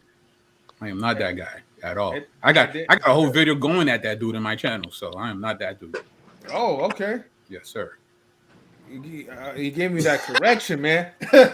He's like, hold on now. He says, hey, everyone, thanks for the shout out. Yes, thank you. You know, no problem. The best in the world. How you doing, buddy? What's going on, my man? And yeah, doing well. I think it has to do with the developmental assets. It's what makes people stay. The basic instinct for the sense of belonging, even when it don't make sense to anyone else outside the couple. Okay, CJ, I know you had a question that you want to ask. Hopefully, you didn't forget your thought, but I want to get to you before I get to the next question. No, I didn't. I wrote it down. Okay. My question is for Kris, though. I wanted to ask, like, I understand the wealth aspect. I even understand and I respect the religious aspect. But my question is, like, let's just say if you were living together, because I would assume that if you're taking marriage really seriously from a religious standpoint, you might wait until you might wait till you're married until you choose to live with somebody. But I'm asking that if you do choose to move in with somebody, what would be the difference that you would do as a legal wife versus not being a legal wife? How much would you step it up? Because wouldn't you give your all to somebody that's giving it all to you, whether you're married or not? It's not about giving it all. It's the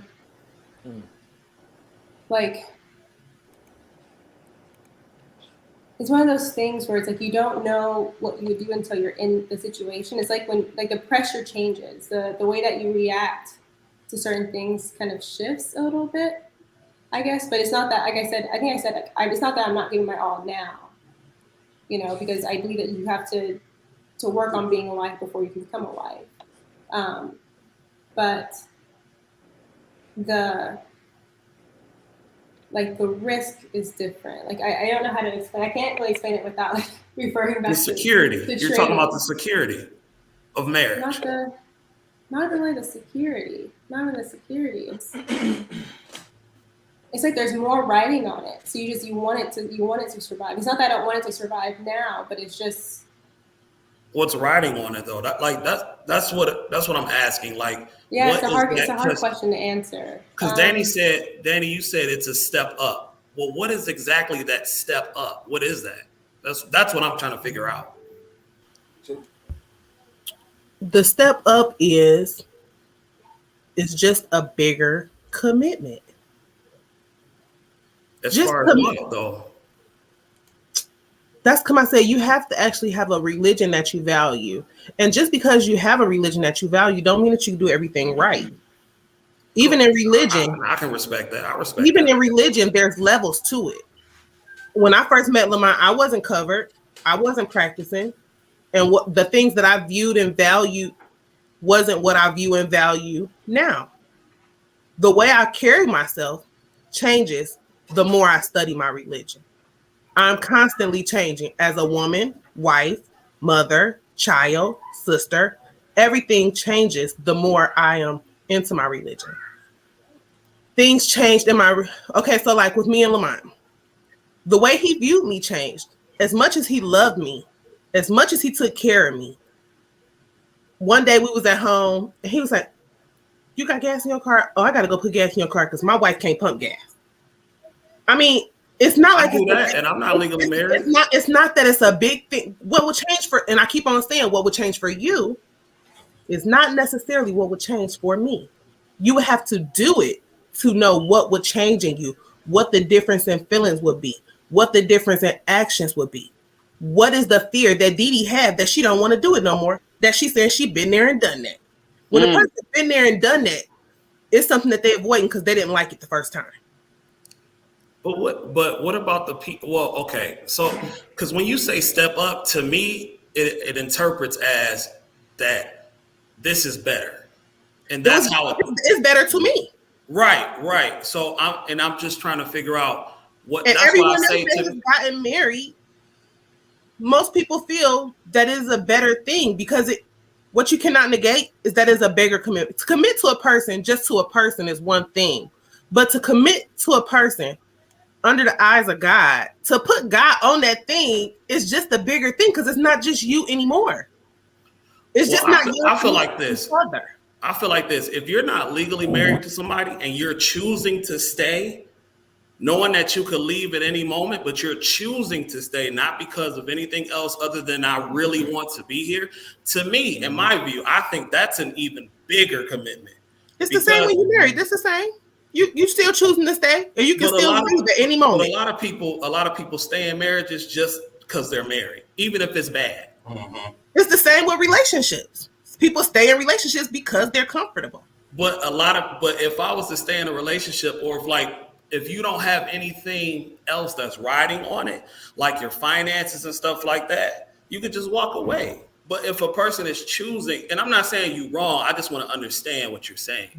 If I'm choosing to stay and I don't have to be there, and you don't have to be because you're married. But a lot of people do stay because a lot of people don't want to lose the things that they have. And if I'm staying because I don't have to, because I want to, in my view, to me, that's a commitment right there. That's a real big commitment because I could do what I want.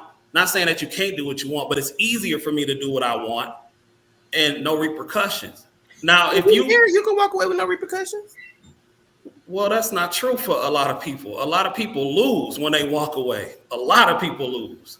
A lot of people lose in every situation. And that's what I mean. And that's what I mean. So I'm just saying that's why I had the question, what is the step up? But I get you're saying that's what you feel is for you. So that's why I say it's a case by case basis. Just remember that men and women, they think in a certain way. Like WT Funk says, it's better for women basically to get married, but he says worse for men. I wouldn't think that it's worse for me, and my husband wouldn't agree with that. He wouldn't say it's worse for being married. Wait, hold on. I don't think any married man on this panel would say it's worse for them being married. Because if that was the case, then they wouldn't be married. Yeah. Oh, hold on for a second. Let me read the chat real quick because I did post a number 3 question, so I'm trying to make sure I did respond to number 3. Hold on. Matter of fact, let me get to number 3 real quick. Do you think that there's more men or women that stay in toxic relationships? Why or why not? And then he says better for women, worse for men. I think he's trying to say worse for men. Okay, are you asking us, Landon? I said yes. The number 3 question is also for the chat as well too. The chat can respond to the questions. And then he says, not in marriage. Okay. And if your relationship is worse for you. Wait, hold on. One more comment. He says, as a man, it is not worth if a woman changes her mind. Yeah, it's not worth if a woman changes her mind. As anybody, it's not worth it if the other person changed their mind. But most divorces are initiated by women. So that's what I'm saying. Like, more women change their mind more often, and when that happens, 9 times out of 10, the man loses. Do you think it's because of boredom? I don't know what the reason is, but I mean, the divorce rate is what it is for a reason. So that's what I'm saying. Like, I'm not saying that to say one is better than the other, but I wanted to know what that step up was, though. That was my whole thing. Okay, hold on. Let me read this real quick, and then if it was women getting played same way men getting played in family court, or if men got custody like women do, while women will still value marriage. I think he meant would women still value marriage? You know something? Oh, that's a what? Okay. Thank you. I feel like men be getting off to not have to have the kids all the time because you get to move how you want to. It's a thing to have to take care of these kids day in and day out. And so that's something. I already told him whether we was married or not, that if we was to ever break up, I'm not fighting you over not seeing you. You're going to have to fight me to come get the motherfuckers, okay? I'm going to drop them off and put the fuck off on your ass. There you go with that bad mentality again. Look, there we go. Wait, hold on. Let me read this real quick because he said, will women still value marriage if kids got spousal support? He said, women will hate the idea of marriage then. We want our kids. Have them. I think a better question would be if there was no security for women in marriage, would they even do it at all? Well, most to a high degree. If there was absolutely no security, you walk in what you came with, you walk out with what you came with. Would there be any marriage? Would the marriage rate be what it is today, or would it be higher or lower? I think that's the better question. If you coming in and leaving out with what you came with, what the fuck was y'all doing? Like where I'm at now is not where I was when we started. Where he is at now is not where he started. But if we broke up, nobody would get spousal support or child support. I mean, he can keep the house because I don't want to live somewhere. Well, that's you know that's not the norm, right? That situation that you just presented is not the norm for most people. Just my situation is not the norm for most people. A lot of men get raped in family court. Come on, man. Right. Your situation, you are not the average woman. Like, come on. Thank you. I mean, but you're not, though. You're not the average woman. Most of these women don't think like that. I mean, that's a fact. Like the numbers say so. Yeah, I wouldn't want to do that because I need him to be as good as he was with me without me, because my sons have to look up to him and learn how to be a man, and so I would never ever do him wrong in any way. Like that just would not sit right with me. Yeah, see, that's not you, but the majority will do that. Right. I don't know about the majority. I keep on telling you, I don't know about society or majority or how women think. And being on these panels and hearing how women think is disheartening.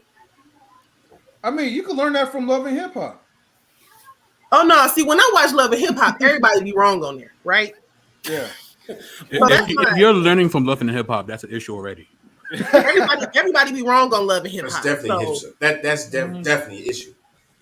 I can't agree with one person over the other. It be situational things on that. Like it's like that's just entertainment, like rap music. Yeah. But with the other ladies, do y'all feel like that? Do y'all feel like less women would get married if there was absolutely no protection for women, or do you feel like it was the same? Let's go ahead and ask Kris. Go ahead, Kris. Oh, okay. I think there'll be less divorces. I think women would still want to get married. Okay. But I think there will be less divorces. Women do leave a lot of marriages unscathed or with more than what they had going in.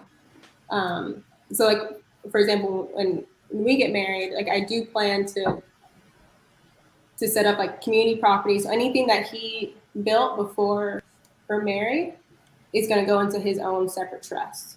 So you would sign a prenup. Would you sign a prenup? Pretty much, but I'm going deeper than the prenup. Like, it's going to be completely structured. Where if he built it before we were married, it's his. If I built it before, well, I don't really care about my stuff. It doesn't really matter. But I would do the same for me as well.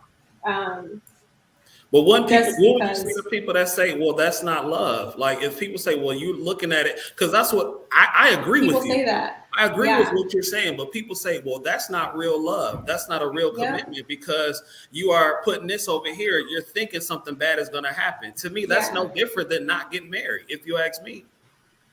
Doing a prenup is no different than not getting married? Right. Yeah. Wait, is that what you said? I'm agreeing with both of you. I'm agreeing with both of y'all. Wait, hold on. I was asking a question. Getting a prenup is no different to me, because how I say I don't want to get legally married. People will say, well, having a prenup and stuff like that, where you're just you're going into it thinking of the worst. That's what they say about not legally getting married. I see. They say that as the same thing. If you're looking at it from the lens of legally married, yes. Because I see marriage as a spiritual thing. Okay, all right. And so for me, protecting somebody's material assets doesn't take away from our spiritual bond, from our love. Like, that doesn't mean that I love him less or he loves me less because he wants to protect his assets. It means that I understand how the world works, and I understand that we live in a country where men are not highly favored in the court, and just to make things simpler, if that time did ever come, which I don't think it ever would, if it did, I do want him to know, like, I'm in this because of us, but your spiritual, your material items don't hold that much weight. You can keep what you want to keep. We're actually doing this because I don't ever expect us to separate. That's why, So from the spiritual aspect, and like I said, I respect what y'all saying. I really do. So from the spiritual aspect, I get that. Okay, hold on, guys. I gotta read the comments real quick because it's fired up. But the Atlanta Thrasher says, as a male, right? In response to my number 3 question, he says, as a male, I'm staying in a toxic relationship that upgraded. I don't consider that to be an upgrade, from an abusive one. I stayed because I can't leave my son behind until there's a clean break while he is safe with me. And hold on for a second. Oh, okay. High value nurse had to get back to work. Salute to High Value Nurse for coming to the live stream. Thank you for tuning in. Yeah. And he had more to say, but hold on. Katrina says, CJ Kyle's, the 1960s exactly, Bloom Ebony. There were just less divorce before women's rights, more divorces after women were hurt. This is abuse. This person is harming regardless of marriage. Okay, he said, FYI, I'm safe. No cases of abuse in 6 years. Okay, that's good. Watch Stephen A. Jackson's story on YouTube about his ex not wanting to sign a prenup. I heard about that one, and I heard about that one too. yeah, he didn't marry her too, so that was a smart thing he did. And even when you do sign prenups, right, you got to do it strategically. What I learned from the lead attorney is that you have to kind of get one of those golden type of prenups where you have a lawyer, okay, and then you have to make sure your spouse to be has a lawyer, so that way you read over the contracts, so that way before signing a prenup, both lawyers go over it with you, and then they go over it with your spouse. So that way, once you sign a prenup between you and your two lawyers, you can't years later you can't go back and say like, well, I was forced against my will, and I can't do blah blah blah. And BK Apologist had to leave as well too. Shout out to BK Apologist. Go ahead and subscribe to his YouTube channel. Say that's High Value Nurse. I got a question. Did you sign a prenup? No, I did not sign a prenup.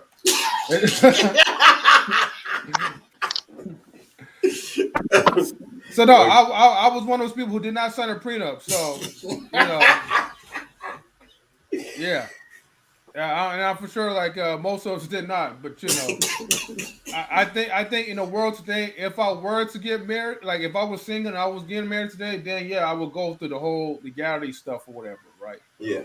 Hey, it's whatever. We was both equally yoked in our finances, so it didn't really matter. Granted, 1% of domestic violence cases are women provoked. That is not so. Of the 99% men and women should feel safe. Happy you got free TAT, which is the Atlanta Thrasher. WT Funk says the things we do for love. It will be hell to put your son with your ex. So keep your head straight, Atlanta. And he says 1% bullshit. And Atlanta Thrasher says, thank you, K. Marion. Therapy and God and my bass guitar have kept me safe. And then the last comment was, what you meant to say, K. Marion? Did you really mean 1%? Let me see. Granted, 1% of domestic violence cases are women provoked. But that's not the 99%. Men and women should feel safe. Let me see. 1%. Okay. 3 more years, and my son can choose to live with me. All right. Well, hey, Atlanta Thrasher. I'll definitely keep you in prayer, man. For your relationship with your ex and your son as well too, and hopefully, like the bond can only grow closer between you and your son. Because your son, because every son needs a good dad. That's all I'm gonna say about that. I gotta get back to let me get back to number 3, right? Because I know a few guys didn't get a chance to answer, right? So I'll try to make this go real quick though, right? Okay. Do you think it's more men or women that stay in toxic relationships? Why or why not? Let me see. Kris, I wanna ask you this question. I think it's 50-50. I think men are more likely to stay if it's post-marriage, and then women are more likely to stay when it's pre-marriage for some reason. I've seen a lot of women stay in some very uncomfortable relationships, and they're not even married to the person. But I've seen women get divorced like immediately for things that seem small to me personally. May not be that small, but I don't know. Like, to each their own. But I definitely think 50-50, and it's kind of, I've noticed that divide. Men post-marriage, which I think because they have more to lose, and I think typically when a man marries a woman, he doesn't want it to fail. So yeah. Okay. Queen, what do you think about number 2? Do you think that somebody who's Number 3. You said number 3? Oh, yeah, this is number 3, right? Yeah. Oh yeah. My bad. Yeah. Thank you. Yeah. See, I'm going off real quick. Do you think it's more more men or women that stay in toxic relationships? Why or why not, Queen? Thank you, DJ Eddie King. Thank Yeah. you. Yeah. There's too many. That's the thing, right? If you can see what I'm looking at, there's a whole like pile of comments that just come up like stacks of like papers. Kris would know that because she does the taxes and all that, so she's like stacks and stacks and stacks. But that's how I feel right now. I'm like trying to read these comments at the same time and get back to you guys. But anyways, Queen, are you here? Yeah, I think when it comes to statistics, I think it shows that more women stay because I think men report it less. So I think more women stay. Um, there's more women DV shelters than anything in the world. And I think that they stay because they may not have a way out or they feel like they can change the person. Um, but I think when you look at the stats, I think it shows that more women stay.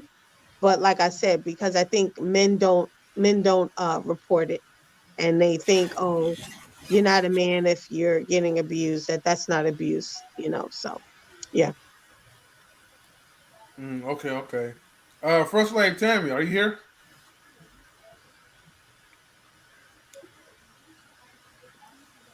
Okay, so to answer the question, I kind of agree with Kris where she said 50-50, but I also agree with Queen where men don't report it as much.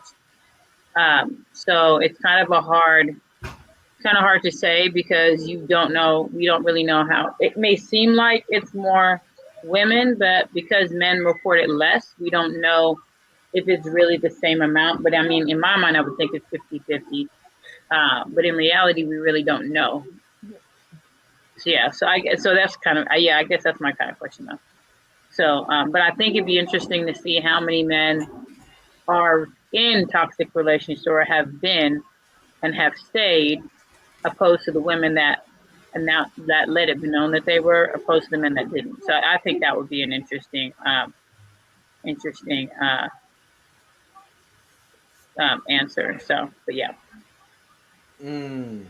Okay. Danielle, right? Well, okay. Let me ask you this question, right? Because CJ says more broke men stay in toxic relationships.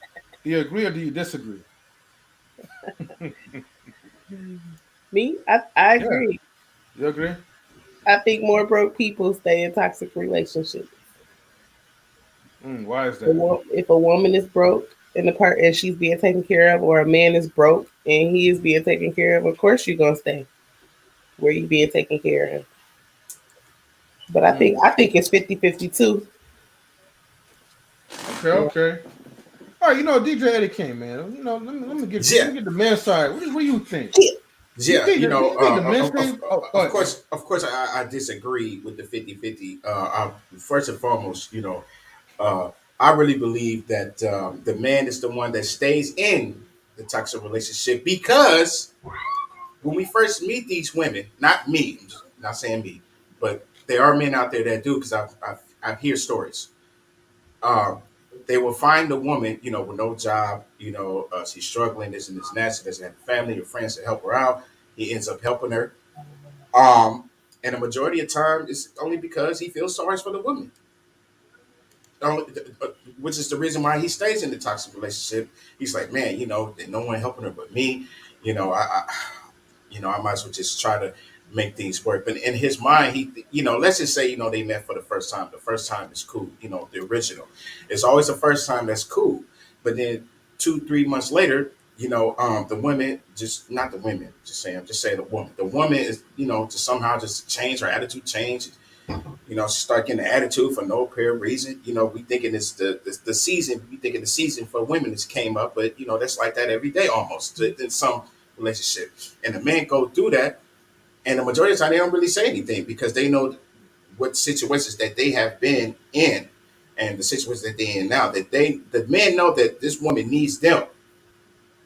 The men know that the majority of women don't have nobody else. I'm not saying all of them, just saying the majority. They don't have nobody else to to for a helping hand, but the man. So the man will stay only because he felt sorry for him. Mm-hmm. Let me read this That's a comment. fact. Yeah, That's thank a you, fact. DJ Eddie. Yeah, thank you. You Mhm. know, he said facts. That's a fact. Yeah, is yeah. The answer said sorry that I took toxicity to the next level, but I'm glad you are addressing all this. This is important stuff. First of all, you don't have to apologize. Second of all, we thank you for being vulnerable and sharing about your business because not a lot of people, Absolutely. yeah, not a lot of people are bold enough to do that, especially comments be popping up and all that. So no, you don't have to be sorry about that. It's okay for you to express yourself. That's why we're here. And I said I meant to say get the likes up on YouTube, right? Because I mean, come on, man. That's like okay, like there was like 12 people, 10 people watching. Come on, man. Don't be stingy. Don't be greedy now. So get the likes up. And then it says, or I'll delete your Animal Crossing save file. That's what I'm talking about. So like it up, man, before he comes over to your house and delete your Animal Crossing save file, your Nintendo Switch. But Kashina says WTP. In a lot of situations of reported women abusers took decades for communities to understand the authorities come to investigate first. So they don't get it wrong these days. And Lanthar said, thank you. Okay. Best in the world, right? What are your thoughts? I think it's just based on I think it's based on the situation and the person. I don't think it's more men or more women. I think women may report it more, or it's probably broadcasted that women report it more. It's probably put in the media that women report it more. But behind the scenes, we really don't know what's happening. So it's really situational. And the thing is, there are women abusers and there are men abusers. You know what I'm saying? So there are women who decide to abuse men, and then men who abuse women. And not all abuse is physical. Sometimes we just get the physical mindset into it, and it's more than that. Trust me. It's emotional abuse, it's mental abuse, and it also can be spiritual abuse. Some people can use religion as a way to abuse the other person, whether it's a man or a woman. You know what I mean? You got to stick with me because you're my husband because God told you got to do this and do that. And this brother ain't even reading the Bible. He's like, oh, okay, God said that. Okay, I'm doing it. He ain't even reading the scripture and finding out what it really says.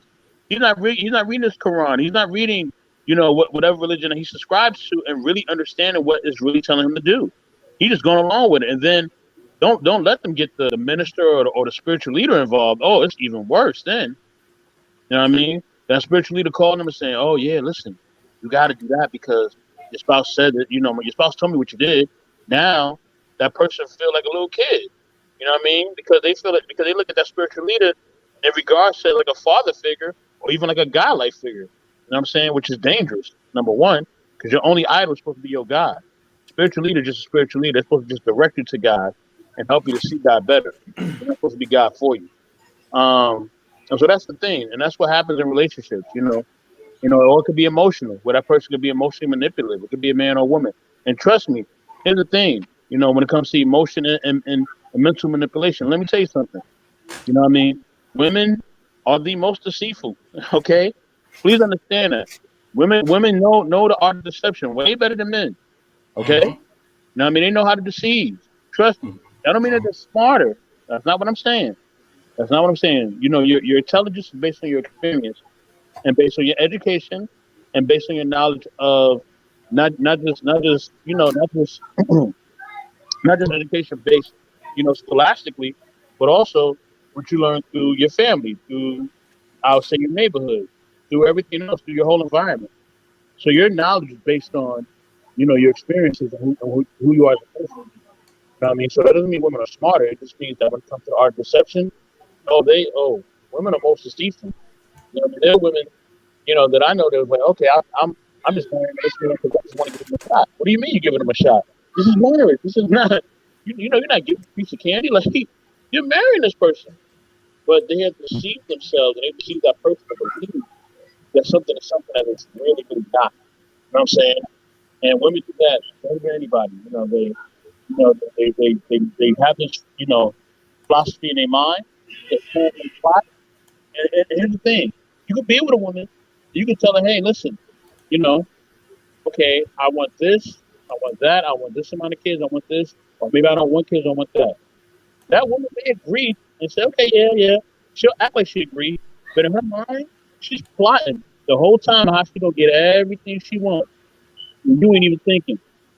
You so fascinated about her being nice or making you some pies or her being nice to your family. You're not even seeing all of the deceiving things she's doing. She slowly changing into her final form, but you can't even see it. She's so coochie whipped through. On top of that, you can't even see her just basically wrapping her your face. Like snake, wrapping herself little by little. You can't even see it. You can't even see it happening. She's squeezing the life out of you. You can't even see it. Your friends see it, your family see it. They trying to warn you, like, yo, the snake about to get you, dog. Like, it's about to happen. You about to get suffocated. You like, nah, it's all good. And all of a sudden, what happened? That snake is right on your head, and it's too late for you, and nobody can help you. You know what I mean? So please, man, be careful. Okay, when a woman tells you that she wants to do something, and if you look and see that everything that she told you that she wants, then that means that you need to go check your background. You need to go check her, go check yourself, and make sure that you ain't being manipulated. You know what I mean? Because she may agree, okay, well, yeah, okay, cool, we don't have to do this right now, honey, whatever. But in the back of her mind, she's like, in a year we're gonna have that. I don't care what he says. I'm gonna make that happen. I mean, he say he don't want kids right now, but I got him. I know what I'm doing. Watch. I'm gonna get me them kids. And she's gonna find a way to get them kids. She's gonna find a way to get that red Chevrolet. Or she's gonna find a way. And that's all I gotta say. Yeah. So we gotta give a shout outs like to the King Gene. So he says salute to M3 and all the family. Salute to you as well, sir. Thank you for tuning in to like knowledge and relationships. Yeah. We have That's the 13 family. people that's watching us right now. So look, y'all, right? We have 10 likes. We have 13 people. Some of them just don't equate. Seems like we need oh wait, I forgot my camera's on. Seems like we need one, uno, dos, tres. All right, we need like 3 likes, people. Come on, man. Get the likes up. All right. Likes up. All right. Let me go ahead and get to the number 4 question. Let me see. Still not seeing the likes up, people. Come on, chat. Let's build them up now. But number 4 is: do you think that somebody who stays in a toxic relationship, well, do you think someone who stays in a toxic relationship is a weak person? Why or why not? Danielle, you have like that little face or whatever, so you're gonna go first. I just look like that because I don't like that. I don't like that question. Well, it is a very toxic question for a toxic relationship, so hey, that's what it is. I don't like calling people weak because I don't know their reasons for staying. Just because a person stays somewhere don't mean that they weak. Like I said, my friend. Well, I can't call her my friend because I just met that girl today. I'm so easy to put the label friend on a person because I don't know what to call them. But the young lady I was talking to today, I don't feel like she weak.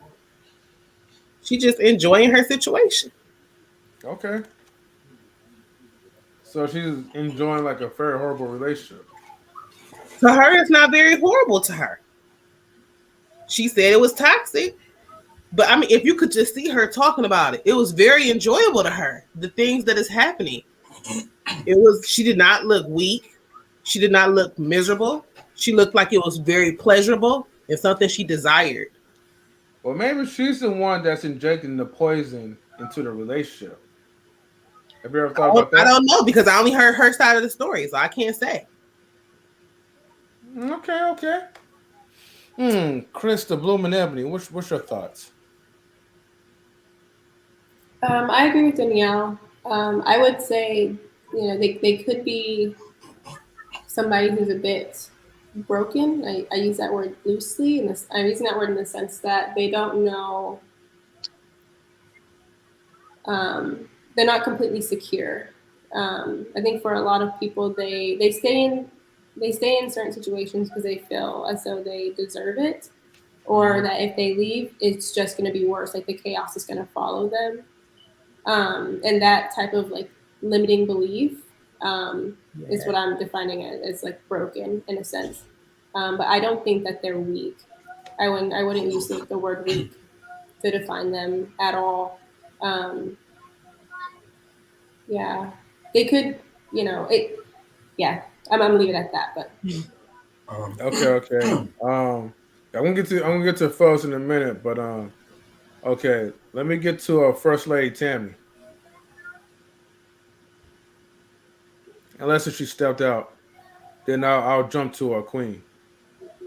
All right, Queen, let me get your opinion. What's up? The number 4. Can you put the question up? It says, do you think that somebody who stays in a toxic relationship is a weak person? Why or why not? I wouldn't like to use the term weak because there could be a lot of reasons why the person is staying. They may be scared. They may have been emotionally manipulated and beat down. So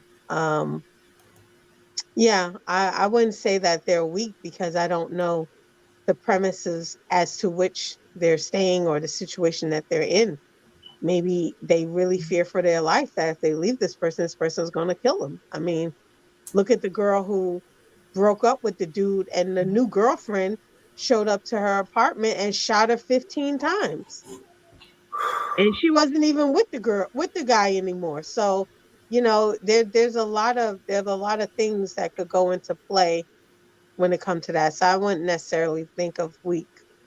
I think maybe beat down emotionally. That's what I would say. So, yeah.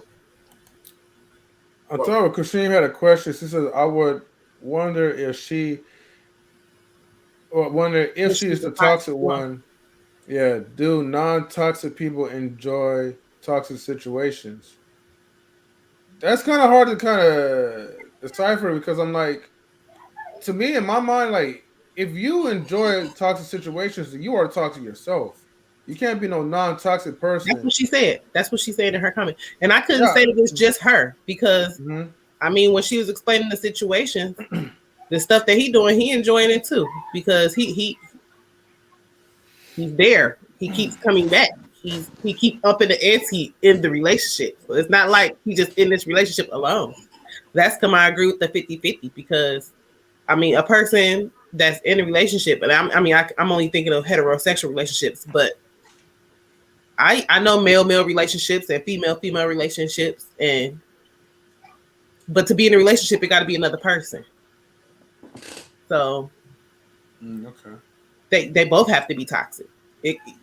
I couldn't say it's just one person that's toxic because if it's just one person that's toxic, then the person that's not toxic will eventually leave that thing. You know what I mean? Right. And then before I get to DJ Eddie, King James says that if you're raised in dysfunction, that becomes the norm in your life. I do agree to that. DJ Eddie King, what's your thoughts? Yes, I absolutely believe there are weak men and weak women out there in the world. For example, if you're coming to me, for example, a buddy of mine could come to me. You're saying, "Oh man, my girlfriend's cheating on me. She's dating this guy. She's dating that guy. Blah blah blah blah blah." You know the type of person she was. You know who she was. You're still going through this for the past 6 months. Okay. As a matter of fact, when your girlfriend actually is dating a guy next door that lives next door to me. And you're continuously talking about, you're bringing up excuses of the reason why y'all should be together. Oh, I still love her, blah, blah. You're weak. You're a weak man. And it's the same goes for the women. They're weak. Now, as far as what Queen was talking about a guy who shot this lady 15 times, that wasn't because she was weak that she was staying with. It was because of fear. That's totally different. Fear and weakness. The new girlfriend went and shot the ex-girlfriend. The man didn't shoot nobody. Oh, the man didn't shoot nobody. It was the new girlfriend went and shot the ex-girlfriend. The new girlfriend went and shot the ex-girlfriend. Yes. Woo. Right. Wow. Right. So what was that about? Was it because he went back to the ex or? I don't remember the whole story. No, he was with the new girlfriend. Oh, he was with the new girlfriend. Okay. Yeah. So in her right mind, I don't even know why she even shot the ex-girlfriend. That's she's crazy. That's dumb. That's dumb. Maybe the ex-girlfriend was like prettier than she was, and so she's just like, oh, I gotta get rid of her just in case if he ever goes back. I wouldn't even call that weak. I would call that stupid. That's not even weak. That's a stupid. But, yeah, that's yeah. No, I agree. That's a stupid move. Now you ain't got nobody, you know. Right. Now you in prison, so you ain't with him either. Right. So, right. And he's not gonna come and visit you. He's putting nothing on your commissary. Right. Travel to another woman. He ain't finna come see her. Exactly. First Lady Tammy, do you think someone who stays in a toxic relationship is a weak person? Why or why not? I wouldn't say they're weak. I mean, even if I knew the reason why they stayed, I wouldn't say that that they were weak because they chose to stay. I think people don't necessarily really reveal everything that they want you to know. They may give you bits and pieces, but it's rare that they tell you everything. So, and then sometimes you don't necessarily know both sides. But yeah, I don't think that they're weak because, you know, people stay for whatever reason is they stay. And even if I don't agree with it, it doesn't mean that they're weak. So yeah, I don't know. I wouldn't say that they're weak. But then of course I wouldn't necessarily say that they're strong. So yeah, no, I don't necessarily think that they are weak. Yeah, I wouldn't necessarily say that they were. I mean, as far as the one about where the new girlfriend shot the ex-girlfriend, I did see a thing where she was talking about her story, and that was I think it was the new girlfriend thought that he was still seeing the old girlfriend, and he went over there and she went over there and shot her. I think it was 17 times, and the only reason she even stopped is because the new girlfriend, she played dead. And then that's when the girl left. So, so yeah, that was a story that was crazy in itself. So 17. Yeah, 17 times. So you saying she was playing dead? She was probably already dead. Yeah, so the girl that was shot, the only reason the new girlfriend stopped shooting her was because the new girlfriend, she played dead. So she stopped moving. She stopped telling the girl to stop shooting her. She just laid there. She stopped shooting because she ran out of bullets. That's what happened. No, she didn't. Yes, she did. No, yes, she didn't. She didn't. She kept shooting. So, and that's the thing is like when she was telling her to stop, and asking her why, she just kept shooting. But once she stopped doing that, once she just stopped moving, once she just laid there, then she ran off. So I mean, it's just crazy altogether. You said what? So okay, so if she was playing dead, then she should still be alive, then, right? She is. Yeah, she is. She can't walk the same anymore. She has to use a walker because I guess she said that one of the bullets like hit her spine, so she had to learn how to walk again, and so she has a walker, so she doesn't even walk the same way anymore. And she said that when she was in the hospital, she heard like the nurses saying TSW, like gunshot wound here, there, and they just kept saying a whole bunch of different ones. So yeah, and they told her that she'd been shot 17 times. Yeah, and then her neighbor is actually the one that called the police and ambulance because her neighbor was in her apartment upstairs and called the police. So they were able to get there in time to get her. But yeah, it was crazy. CJ Kyle says, go back up. He said that the new chick told the ex chicks. The new chick told the ex chick she's not done. He's making a joke. He's making a joke reference about you, like you said, yo, I'm not done yet. I'm not done. Okay. Nicole Jones, I think that's what her name is. And then Nicole Jones. Yeah. Where was he from? I think that's the shooter. He was in Chicago, and the girl's name was Kewan Jones, who got released from the hospital. She got shot 17 times, by the new girlfriend who thought the dude was still with the ex-girlfriend. She had 14 surgeries. I wonder what make the girl, the new girl, think that. She's just crazy. All right, I'm gonna answer the question. No, I mean, I don't believe the person necessarily weak for staying in that relationship. Because once you mix love, comfort, and money, that's a dangerous, dangerous mixture. Once love, comfort, and money come into something, you gonna think about some things. So if there's money involved, and then that person got feelings, and they're comfortable, they're gonna think, they may take a second look and say, you know what, the situation ain't that bad. You know what I'm saying? And that's just normal human behavior. You ever been at a workplace or at a career or even at a school and like, man, I don't really want to be here like that. But you start thinking about them perks. You start thinking about that free food.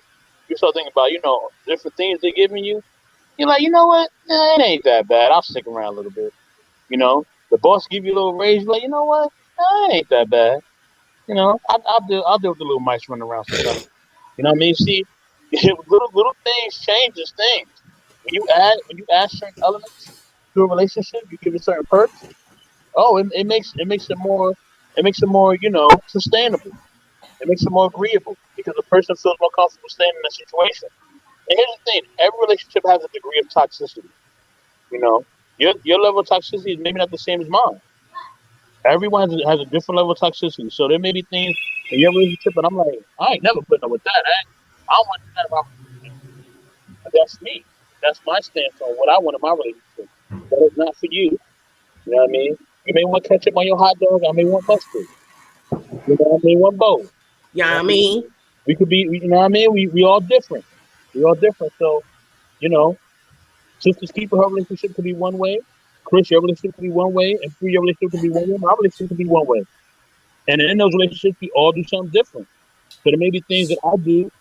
Y'all see, y'all like, oh heck, no, I don't want that. I'm good. No. And there may be things I see, and I'm like, oh no, I'm good. I don't want that either. So, it's all depending on your preferences. That's what relationships about. Relationships are preferences, and basically, what you agree and disagree upon what you want in a relationship. You know what I mean? And basically compromising and working through it. That's all it's about. It's what you willing to put up with. How much you want to put up with, good and bad. You know what I mean? Because if you're gonna put up with some money and resources and all the good things and everything else, and the way that person cook and the way they make you feel and all this other stuff, you got to put up with some of the trauma and maybe some of the drama too. You know what I mean? Because everybody's human, so they all come with something. Aw, you know what I mean? We have an aw moment. The sisters keep aw, the babies. You know what I mean? Aw, baby number 2. But yeah, that's really the bottom line to it all. You know what I mean? Every relationship is toxic on some level. And that's really the real. Okay. Oh, look like we missed somebody. Somebody just left out. First Lady Tammy. Oh, okay. She'll be back. This is the babies. Okay. We might not be able to make it through all the questions, but I do want to get to number 5 because I think this will be interesting. He said that was beautiful, D. My young nephews, kings in the morning. In the making. Thank you. In the making. Yeah. He said in the morning. See, I'm already getting tired. Do you think it is wise to give someone? Do you think it's wise to give someone in a toxic relationship advice on how and when they should leave? To a certain degree. Okay. It's levels to that. If you for example, if you telling your homie, like, listen, man, because I took my woman out, to this nice little restaurant, and your woman, she was there, man. She was there with another guy, I didn't want to assume anything, but then, they start kissing, they start doing this, start doing that. You give him information, right? But then he might just say, well, you got to give me facts in order. Let's just say he'll let it go. Then the next day, hey, man, your girlfriend is dating a guy, one of my homies. Mm-hmm. So I'm just letting you know what's going on, and then you turn around and say, "Man, what should I do? What should I do?" I'm gonna only tell him what I would do. I wouldn't even tell him to break up with her. I'll just tell him what I would do. Yeah. Only thing I would have just say, "Listen, that's on you. I'm just telling you what I would do." Shit had been got cut loose, but that's on you. It's up to you. So that's And then afterwards, you don't give them no more advice because let's just say he decided to be back with her. Then that's it. Okay, that's the time. There's levels where you cut off giving them advice. So that's it. It's over. You don't waste your time. I got you. Mm-hmm. I value nurse says if a man stays in a toxic relationship, he is 100%, and he is 100% and as scarcity. So he is basically 100% scarcity. Nobody, especially a man, should let anyone disrespect them on a consistent basis. And then Atlanta says, I've heard every single option. No, opinion I meant of what I should do to the point that I can complete their synthesis. Okay. Man, okay. Go ahead. I was gonna go. Yeah. Mm-hmm. Listen, if it's some crazy off the wall stuff, of course I'm gonna tell him. You know what I mean? Because I got to keep it on. If we supposed to be friends or family, I consider my friends family. I'm gonna tell you straight up, this was going on. You know what I mean? And it's up to you to deal with it. You know what I mean? And if you want to be in a toxic relationship, or if that person is completely toxic and they just doing some old crazy stuff, then I'm gonna tell you, hey, don't even bring them around me. I don't even want to be around them because I don't want the energy around my environment, especially my home. Definitely don't bring them in my home, please. We could be at a parking lot or something. You know what I mean, or whatever, an event, but don't bring them to my house. Don't do it, because that person is not welcome. Their energy and their spirit and everything ain't welcome in here. But also you got to also factor in what your friend may be like. Your friend or family may like certain things that you may not know. They may be on some freaky Twilight Zone type stuff. You have no idea. That's true. Yeah. You know what I mean? And they not telling you because they ain't really none of your business. They may want certain things in the bedroom. They may want their partner to do certain things. They may want certain levels of things to happen. They may want her to go, there's some relationships where they want their partner to go out and experience different experiences with different people on all different type of levels. And they're not telling you that because A, they don't want to be judged, and two, it really is none of your business. So you kind of got to take it as a case by case basis. If you know your friend is on the Twilight Zone freaky stuff, and they like, they get turned on by feet and all types of other stuff, which I'm not gonna get into. Then listen, let them be, man. Let them be. Keep it moving. You know what I mean? Wish them well. And until they come up to you and say something, you know what I mean? Don't fight a battle you don't have the means to fight or have the weaponry to fight with it for. And don't fight a battle that ain't worth fighting. You know what I mean? You fighting a battle that really is none of your business and really has nothing to do with you. And I think in relationships, a lot of times, people need to learn this one term: mind your business. That will save you a lot of heartache and headache. Mind your business. Yeah, definitely mind your own business. For real. I'm gonna put it this: I am the worst person for you to come to ask me about your opinion about your relationship, because by the time I give you my opinion, then you're gonna be like, oh, like don't talk about my future hubby like that. He's not a bum. He's a great man. I'm like, okay, he's gonna use you. He's gonna take your money. You're gonna move to Africa or whatever. See, that's a weak person. That is a weak person right there. Yeah, but it's a true story though, right? Because it was this lady that she was in love with this guy, and he's African, and I'm not gonna diss the Africans like that, but either he was trying to get his green card or something, right? But she moved to Africa, and we tried to warn her. I was like, look, don't ask me for my advice because I'm gonna tell you, your guy's a bum. He's using you, and that's just what it is. When you go to Africa, right, he's gonna turn you into like a slave, and that's gonna be like the end of your career. Slave. You didn't want to listen to me, so she moved to Africa. The guy cheated on her with a younger woman. First of all, you never met the guy in person. All you've been doing was just sending PayPal money or whatever type of money that you send to him. And he's a young dude. He's 25. The lady's like 63, 65 or whatever. So yeah, Kris, like you could kind of tell how this goes, right? I see your eyes stretching out, right? So she had to learn the hard way.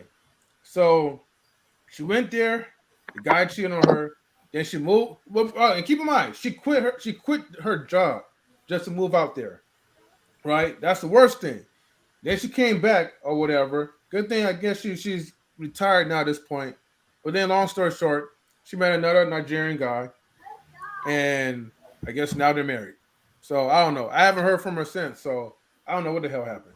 But the moral is that, like, if you're weak, you're weak, and if you're that desperate, you're opening yourself up to more toxic relationships where it could be used, and that goes for the women's side. Men could use women too. All right, it's not just one sided. It is both. What is a brownie? Who here is a brownie? What is that? I won't judge. Mm-hmm. The brownie, like the what's that basketball player? Al Davis, right? A unibrow? Yeah, you're a brownie, right? That's what he's saying. I won't judge. Basically, do you have either thick eyebrows or do you have a unibrow? He's probably talking to you, Danielle. I'm not for sure. When it comes to relationship advice, men give women excellent advice because it's based on the empirical evidence and truth. Hold on. Before I even read all these comments, I was gonna say get the likes up. But y'all guys is getting the likes up. So yes. Okay. I'm gonna shut up. Thank you. But please, if you like knowledge and relationships on YouTube, please give us subscribe to our channel. Yep. It's free to subscribe and it's free to like. Hold on, we got like a couple more comments. Oh, I never ever back my wife after she hit me, but some people do. Not once. Yeah. Oh, sure. I didn't know we had like 10 comments on it. Okay, hold on. I wanted to read this fast, y'all. Okay, not once. And then let's see. I'll call you. Right now, I'll just call you corporate. Okay. When women give women horrible advice because it's based on emotion, envy, jealousy, hormones, This sounds like fantasy. Female friends love to sabotage each other. Yes. Or DJ Eddie. He sound like one of them two talk. Yes. Why you put the magic on the? Wait, what you say, Danielle? I said that this person sounds like one of them two talking.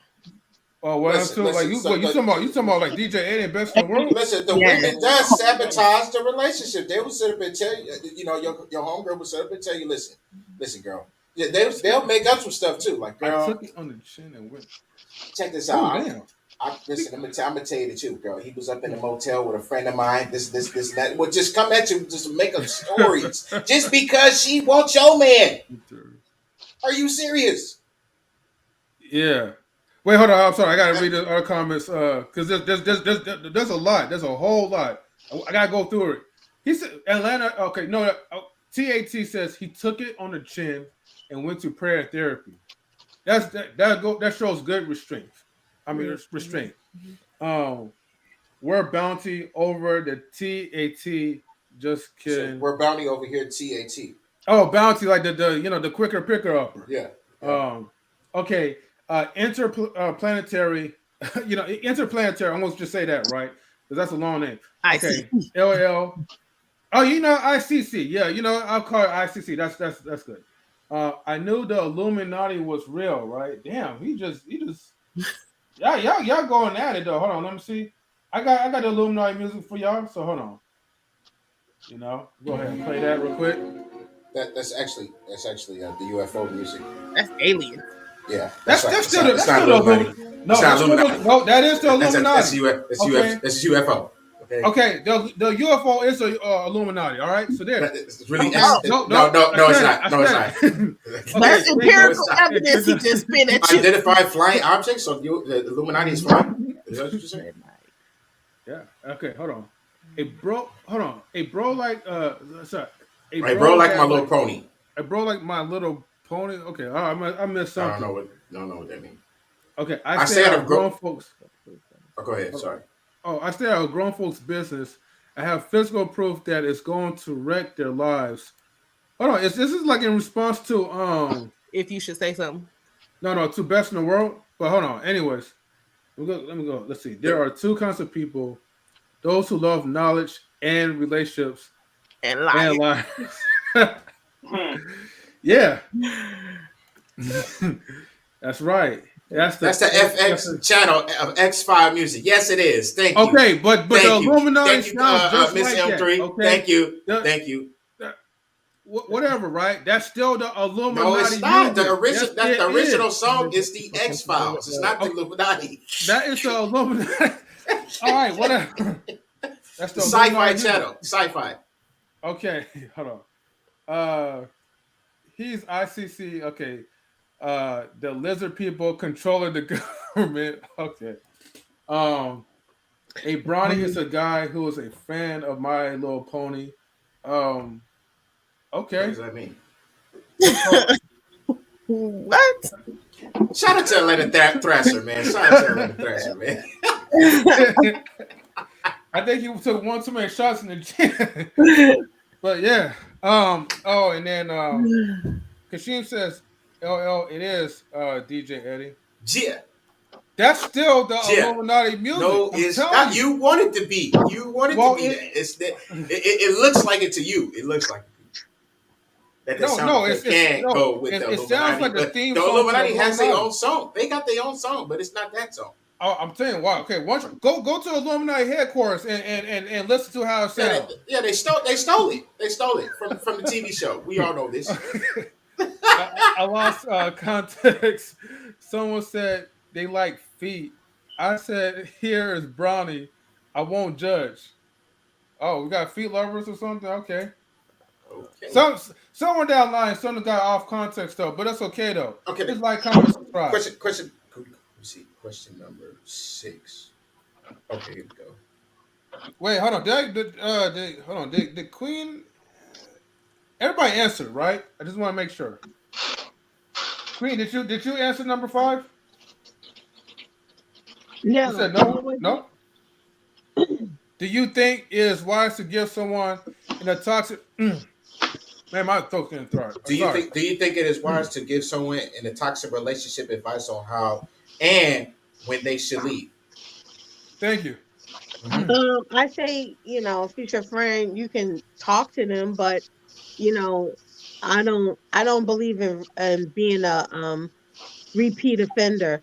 If I say it and you good with it, I ain't saying nothing else.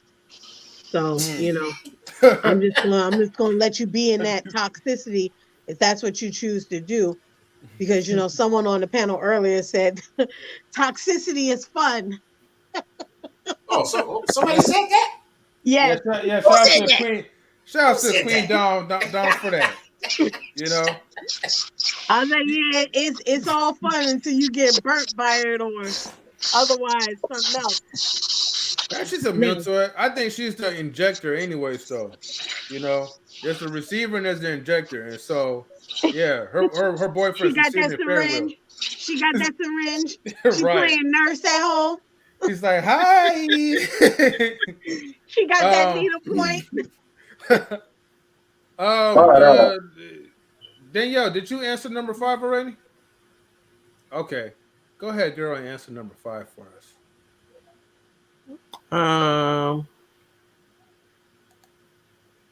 DJ, can you want to repeat it for her, the question? Yeah, the question is, I think she forgot. Do you think it is wise to give someone in a toxic relationship advice on how and when they should leave? No. Why not? Because you can lose a friend that way. I mean, So they'll feel like so you ready to lie to him? Just because you don't give an opinion don't mean you lying. But they would have to be asking. But that friend could, let's just say, if you don't tell your friend, right? Somebody else might say, well, you know what? Danielle was there. And he may come to you and be like, or she may come to you and be like, well, why didn't you tell me? I thought we were supposed to be friends. How can you? No, that's different. What's different? Because a toxic relationship can be anything. Not if you saying if I would tell my friend if they man was cheating on them, because I actually saw. Not only would I tell, I would FaceTime them. I wouldn't even talk. I would just call them and show them. Like, okay, so when I was pregnant with my second baby, one of my classmates was dating another classmate. He was an older classmate, but they were dating. They were basically married. They were living together. They had all these kids. Everything was intertwined, but he was a known cheater. I was working for him while I was waiting on to have my baby. And after I had my baby, I came back to the workplace or whatever, just to show him my baby. We was talking, and then this other girl just came in, and so he like introduced me to her, and I was waiting for like her title, but he didn't give her a title. He was just like, "This is such and such and such, such and such. This is Danielle, my assistant," or whatever like that. So I'm looking at him sideways, like, okay, so but you just gave her name, but who is she though? Like, just like you gave her my title, I need a title. But I could feel the energy. So they ended up leaving together. And he knew he was dead wrong. So this motherfucker go walk me to my car, right? Help me put my baby in the car. Like I had something to say to him. I ain't got nothing to say to you, my guy, because you're not actually my friend. We just went to school together. Now the girl who you dating is my friend. So I didn't have nothing to say to him. But when I got in that car, I didn't even drive off. I immediately called her on the phone, and she answered, because since I was the assistant, I would pick up their kids. Like I had access to all their personal information, so she had no idea why I was calling. I called her on that phone. I said, "Y'all broke up?" I didn't know y'all broke up. She was like, "We ain't broke up," and she started laughing. I said, "Why you laughing though? Because I'm serious." She was like, "Because I didn't expect you to call me to be saying something like this." I said, "I didn't expect to call you with something like this, but your man's just left in the car going to doing this with this chick." Talking about they going to do this. She started laughing. She was like, "I'm about to call him, but I ain't gonna put your name." And I said, No. Absolutely tell him I said it. Because I'm not gonna say something and then be like, "Well, don't tell him I said." I don't like that. Don't tell me something if I can't put your name on it. If I can't put your name on it, keep your mouth shut. No, I call him, tell him, call him right now, because they're in the car right now. You can let him know I said it. Because I mean, what the fuck is you doing? So you would. I didn't give her no advice or anything, but I would definitely tell if a person is cheating. I didn't tell her if you should leave him or if you should stay. I got another friend who do stuff, and what I let her know is I'm your friend, and I'm not judging you. If she asks my opinion, I would give it. But I always let her know, like, this is your relationship. This is your life, and you have to deal with these consequences. They not mad. When it did put me at risk, I did let her know, like, hey, I can't come over there right now because y'all getting a little out of hand, and I got to protect me and my kids. I'm just gonna be honest. And honesty don't mean that you got to give an opinion. That's not the same thing. Okay. Hold on. Let me get to Kris. Did I ask you? Okay. Go ahead and answer number 5 for us. Can we put it up again? Sorry. It was, will we give advice for when to leave? It says, DJ Eddie, can you help me again? Yeah, it says, do you think it is wise to give someone in a toxic relationship advice on how and when they should leave? Okay. No, it depends. It depends. So giving advice takes energy. It takes a lot of energy. And then if they don't take the advice because they didn't really want it, for me, I feel exhausted because at that point, I'm like committed to them being better, you know, and it drives me nuts. And so I try not to. What I do is if a friend comes to me with a problem, I ask her like a bunch of questions. So I'll usually start with, okay, well, do you see this getting worse? And if they say no, I think, okay, would you ever see yourself leaving because of this? And if they say no, then I'm like, okay, like they have their boundaries in mind. Then I might ask them like, well, what would it take for you to leave? Like, what would have to happen for you to walk away from this? So I have friends who say they can't do anything to me. Like I'm in this for my entire life forever. And I think, oh, okay. So then I know I'm never going to give this friend any advice because they're not going to take it. And so I think someone mentioned like a relationship Even though it makes me uncomfortable, it may not make them uncomfortable, or maybe they feel as though leaving wouldn't be better for them. And so you kind of have to probe a little bit to see where their mind is at before you can even consider giving them advice. And then you have to ask yourself, okay, if I give them advice and they don't take it, where does that leave me? It's just kind of selfish, but it's really hard giving people advice, and you want them, like when you give them advice, you're giving them advice with the hope that they'll be happier, that you'll be able to see them happier. And when you don't get that satisfaction, it starts to kind of hurt you because you care about that person. And so I say, just don't give the advice. Try to figure out where their mind is. People use this word toxic, and half the time that situation they're in, they'd rather be in that than be single, be alone. And so if that's the case, you just let them live their best life. Well said. I'm blown on. I got you though. Just for everybody. Yeah. Yeah. Well, I was gonna say something about. Let me see. My only thoughts is that I'd rather just mind my own business, because that's what they're gonna tell me at the end after I give them my personal opinion to it. Because I'm gonna just tell them the truth and not sugarcoat things. But I feel like when people they come and they talk, they know what to do, but it's like they want somebody to kind of feed them the lie, just to say, "Oh, everything's okay. It's not you. It's just him, girl. He's the bad guy." And to me, it's like, yeah, you can't get that from me. So, she says, you want to read this, DJ Eddie? Okay, let me see. To newer couples starting out, not yet 10 years marriage, surviving this new age mental health attack from the from the political climate. I can barely see from the screen. Sorry. Marriage are experience toxicities, some from within and all from without. Is that a question? No, I think that was a statement. Oh. Let's get to she the did post something else that she just believe marriage. Man, my mouth's so dry. Believe marriages. Believe marriages that have survived the decade of war, the 60s, 70s, and the turn of the century have definitely been through some toxic times, and civil rights and household decoding what's good. Deciding. Huh? It says deciding. What's good? Oh, deciding. Sorry. Deciding what's good, not decoding. I got it wrong. Sorry. Yeah. Yo, I love your intonations when you reading, okay?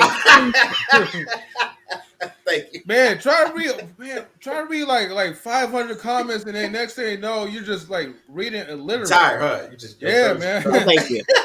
I'm just gonna make like you read like the rest, Danielle. Matter of fact, go ahead and read this one. Okay. You talking about Danielle or me? No, he said Eddie King because you got them intonations, okay? Response to TAT. Okay. Wait, hold on. Somebody else coming. Damn. He said, "Me too. I want a bedtime story after the stream." A bedtime story.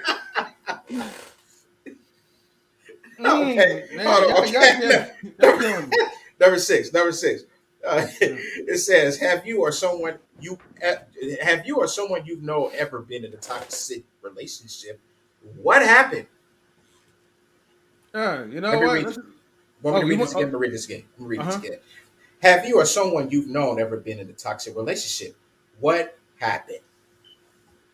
Well, Danielle already told us her story in advance, and you see what happened. That's the old saying: snitches get stitches, though. But there's no stitches in her mouth, so she survived. Yeah, but yeah, she looked like she don't play no games either. So. Exactly, that's the whole thing. That's what you gotta know. Okay. I'm telling you, man. She's an RH, man. She got the registered hands. Woo, she said that's what you gotta know. Not better though. Got you. All right. Let me get to Kris. Kris looked like she's about to doze off or whatever. I could tell like the little sleepy look right here. She's like a little leaning too far back.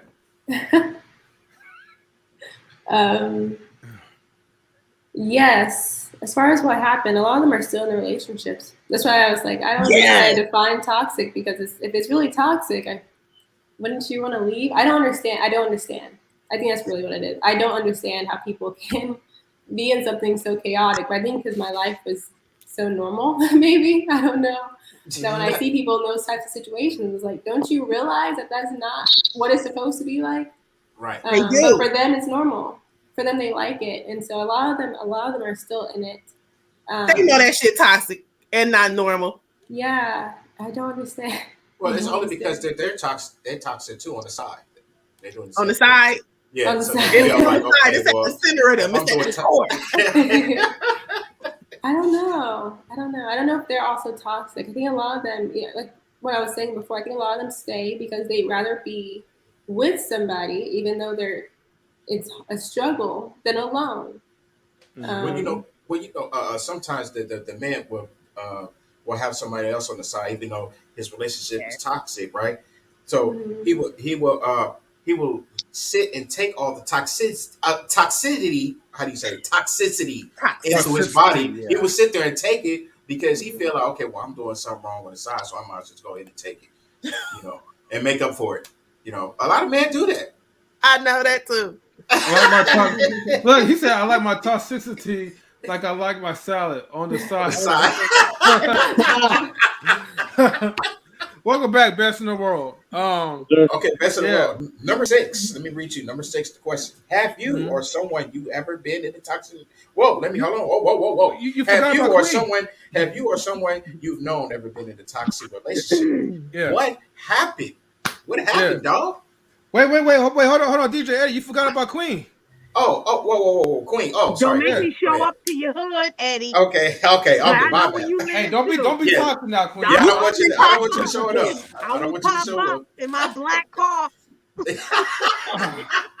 Windows tinted and all. That made back. Let me not. I don't want you to show up. I want you to show up. Okay. I'm gonna read you the question. Okay. And the question is number 6. Have you or someone you've known ever been in a toxic relationship? What happened? What happened, Queen? I know for me, I was dating a guy who was Jamaican and he was very into his culture. And early on, there were some signs of too aggressive, too controlling. And I remember what threw me off was one day he came by and I was going somewhere and I had on lipstick and he went to go reach, like he wiped off my lipstick really aggressive. And he was like, the women my woman doesn't wear swine. And I said, okay, cool. I'll see you later. So then when he came back, I had my brother, I think somebody else, and I was like, yeah, I'm cool. I said, but the man I'm dating, don't just put his hands on me like that. You have a mouth for a reason, and if you can't use it, then there's no need to communicate with me ever again. Don't come by my house. Then I'm done. So, but yeah, I know people who are in toxic relationships and they stay because of the benefits of staying.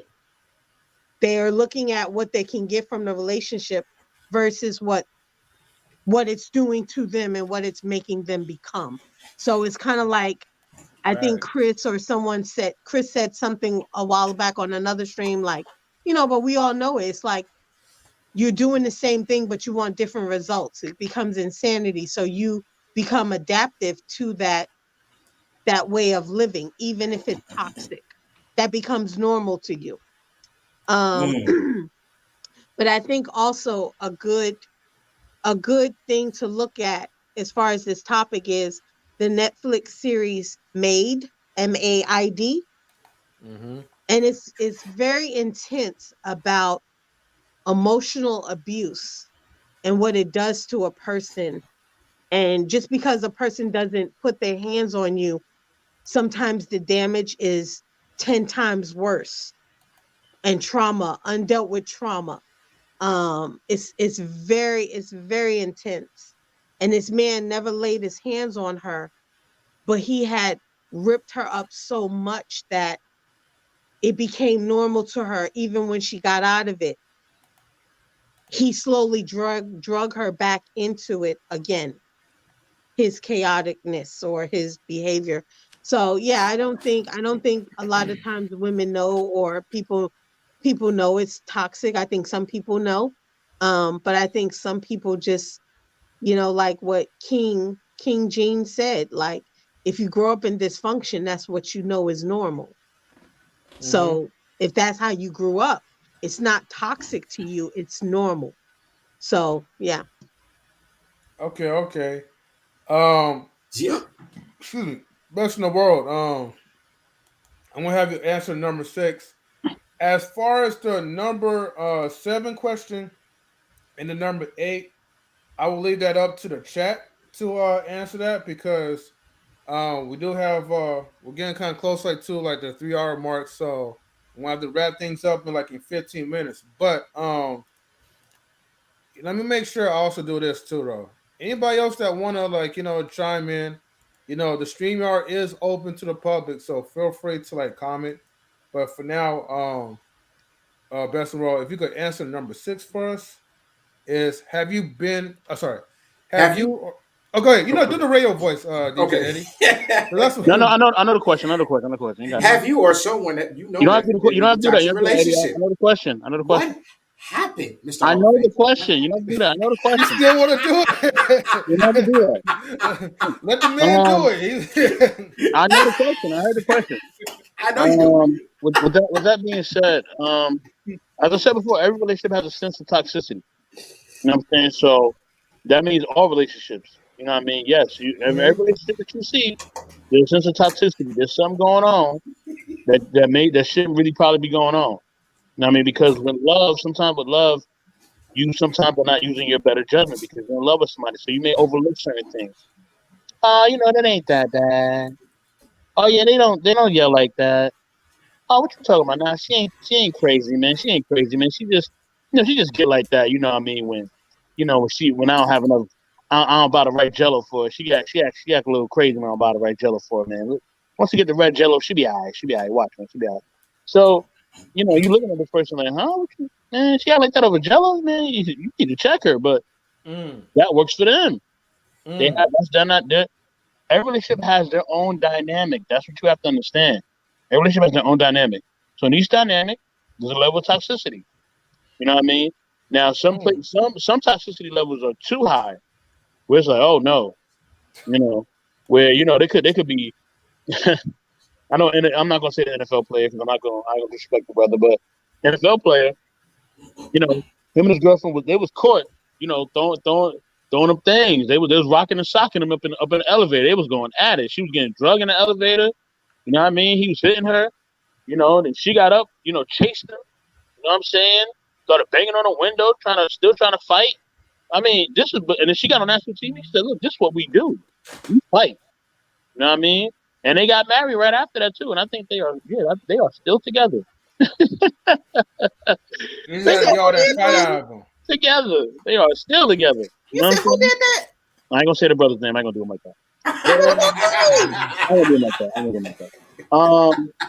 I mean, I love my brothers too much. But yeah, but see, some people like this stuff.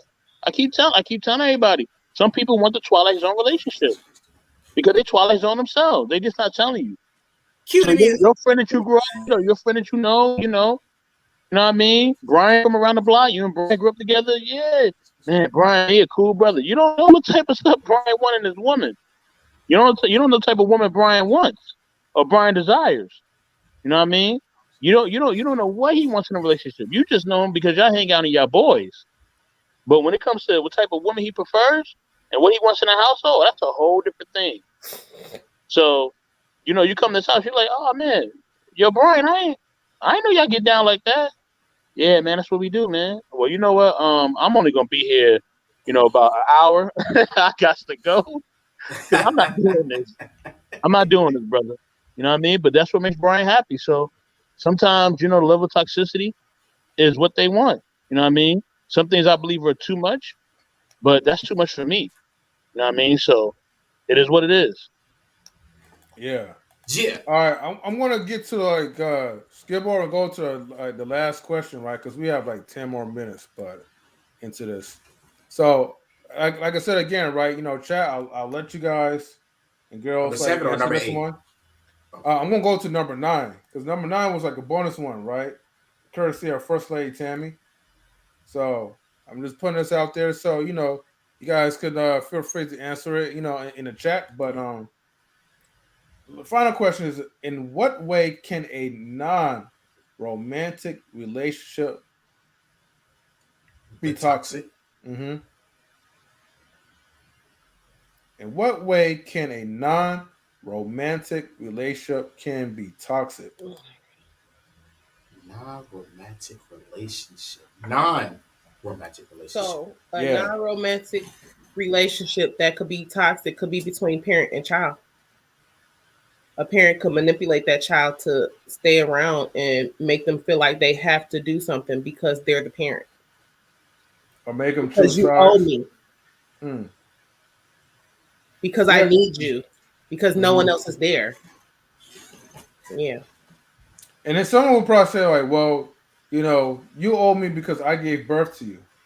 And then I'd be like, well, you owe me because you gave birth to me and I didn't ask to be in this world. As a counter. Also, we do have some parents that will try to turn against other parents. Wait, what's that, Queen? And then your parent would have popped you in the mouth. I'm like, both of those are toxic. Right. You be up in the ICU. Yeah, with parents, that's a battle that you never will win. You know what I mean? I remember one time, I ain't gonna say who, but it was one of my parents that raised me. It was one of my grandparents, and they were telling all my business about my relationship. They were telling everybody, cousins and everybody. I had people coming by the house asking me questions and stuff, and I'm like, "How you know this?" Damn. I'm like, "Oh yeah, I know who told you." So I finally sat down and I said, listen, grandparent, look, you can't be telling my business to everybody now. I'm a grown man, I'm 30 years old. Look, I deserve respect. She said, they say, look, son, you ain't got no business. Oh, damn. So, well, that conversation went well. I'm going to go give me something to eat and I'm going to get up out of here. Sometimes with parents, you can't win. You can't win with parents, man. What you going to do? They raise you. They change your diaper. You know what I mean? Look. With parents, you try to say, hey, what you would prefer, out of respect. But if they gonna move a certain way, then it just certain you just don't tell them. I mean, that's just the best way to handle it. Yeah. You know what I mean? Because you ain't gonna win that battle, man. That's just a ever going battle. I always tell people, listen, if you don't want your parents involved in your relationship, don't involve them. Yeah. Don't tell them certain things. Hi, Japri. Oh, Japri, what's going on? Hey. You just don't involve them. You say, you know what, mom, you know what, dad, you know what, grandma, grandpa. I don't want to talk about that. Can we talk about something else, please? If they keep talking about it, you just let them talk. Okay. I hear you. I appreciate your advice. Thank you. Hopefully on the phone and be like, let me just call you back. Yeah, you can do that. You could be, you could act like the phone died or whatever, Mm-hmm. Look, I'm a little busy, trying to, figure some things out. Because you are trying to figure out a way not to talk to them right now. Trying to figure out a way not to be disrespectful. Yeah, exactly. So there's a way around it. You don't, with your parents, you never have to disrespect them in regards to your relationship. You don't have to. Just change the topic, or just tell them you don't want to talk about it. Or tell them, hey, I'm working it out. I'm figuring it out. You know what I mean? And make them feel like you appreciate what they say. You make them feel appreciated. That kind of really ends the topic after that. They ain't really got nothing to say then. Because then they don't want to look stupid. They're going to be like, okay, okay, you hear me. Okay, cool. All right. Well, at least that, I'm glad you heard me. You listened to what I'm saying. Yeah, hey, I'm listening. You ain't listening to nothing they saying. You just letting them just shoot the breeze and you're going to be a grown adult and do what you got to do. And that's really it with parents. That's it. Okay. So now, besides the parents, right? You asking number 9, right? Yeah. So yeah, which is like, in what way can a non-romantic relationship be toxic? That's what she meant to say, be toxic, right? But now, besides parents, what other relationships that's Oh, non-romantic I that got can be that. Hold on, toxic? I got that real quick. Mm-hmm. Get that. Yeah, and You like got us on YouTube, toxic. You though. got toxic friendships, of course. Mm-hmm. Toxic friendships, toxic coworkers, toxic bosses. You got all that. Toxic associates. But see, Mm-hmm. this is what you gotta understand. Those relationships are they're only based on if you want them in your life or not. You don't have to have them in your life. You know what I mean? They are conditions. Okay. True. Now with business relationships, sometimes they last a little longer because you're involved in business with somebody you may not want to be involved in it. But even that's conditional. Even that has a time limit. And you make a time limit for that relationship and you stick to that time limit. You don't gotta stick in that. You don't gotta stay with that relationship or in that circumstance. You do not. No, there's plenty of opportunities that you can go to that will appreciate you, and when you feel comfortable and you know that you can grow within that company or within establishment or within that career. You know what I'm saying? You don't have to put up and shut up. You don't have to do that. You know what I mean, maybe for a bit. If you make you a plan. You make you a plan to get up out of that. And as far as friendships, please, that can be dropped any day of the week. You know what I'm saying? I mean, if they saying they're your friend and they not acting like they're your friend and they being toxic, nah, you gotta go, homie. Bye. You gotta go. I'll give you a warning. I'll give you a verbal warning. You know what I mean? Listen, man, look, bro, what you doing ain't working. You don't hear that verbal warning after that, I'm out. Ain't nothing to talk about. You know what I mean? I already told you what it is. Nah, I mean, Yeah. Yeah. I get you, though. I think about pimps and hoes. Pimps and hoes, okay. Lord. Very topic. That's my kind of topic. Let's go. But I think it's also just like the best in the world was saying, like some friendships, like I watch Lifetime. I watch too much of it. The people that get close real quick, and just like that young lady who got killed by her roommate and the roommate's boyfriend. It's some crazy people out there, and I think you gotta recognize the toxicity and remove yourself if that's not what you want. If you want to confront it and keep it pushing. Yeah. So I think it's just also about, when I say pimps and hoes, I think of, the mental state in which a pimp can convince a prostitute that she's nothing more than a hoe. So yeah. Anyway, Lifetime be having you think all white people is toxic. Huh?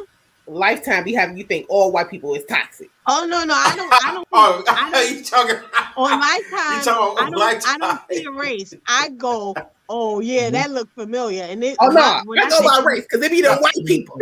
Look, okay. but look, those stories in Lifetime be true. That's where they get the ideas from. Yeah. Mm-hmm. They starting to include more black people on there. They do. Vivica Fox is on there all the time now. She look crazy in the eyes. In real life. It's called 50 Cent and a lot of plastic surgery. That's why she look crazy in the eyes. I mean, her eyes look crazy. She should have left. Yes, her cheekbones are pulled too tight, so her eyes bug out.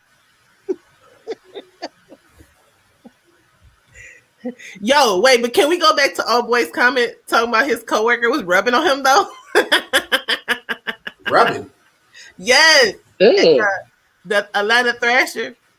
Atlanta Thrasher said his coworker was rubbing on him, bro. Playing I wasn't expecting the non-romantic relationship switch. I had a coworker that loved to rub me, but couldn't handle it. When I would rub him back. Yo. What is they doing? That doesn't really mean anything, No, you're saying ribbing. You're saying ribbing. Oh, he didn't misspell it. Dozens. Ribbing, like playing the dozens for us. That means playing the dozens for us. Where he from? Did that mean joking on people? Where is he from? Atlanta. Ribbing? Ribbing? I thought. No, didn't Atlanta Thrasher said that, right? Like they've been work rubbing on each other. You said rib, not rub. Okay. I think Wait, what is ribbing mean? ribbing is like you're joking on somebody, like a prank or something like that. But he said, I think a rib is a wrestling team. Is it?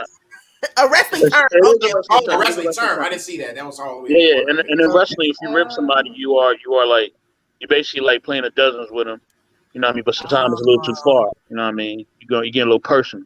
See, he was around the white people because black people don't be wrestling. No, let me. I let a Thrasher is white. He is white. Is he? Yeah. See? I'm about to go for the jugular when you rip me too much. Right. And then hold on. There's more comments. Let's see. I'm from Northwest Georgia. I think wrestler terms. They are pranking on each other on the road. Okay. The best knows. He's my NY soulmate. LL. Okay. Let's see. Kay Marion had a comment, but for some reason her comment is not shown on here. I don't know. It's weird. YouTube. Thank you, Atlanta Thrasher. Thank you, brother. Thank you. Appreciate it. Why YouTube be deleting stuff? Thrasher's a cool guy. Mm-hmm. Yeah. Yeah. All right. So, who else did not answer the number 9 question? Yeah. I love it. Like you mocking everybody. I'm gonna mock you.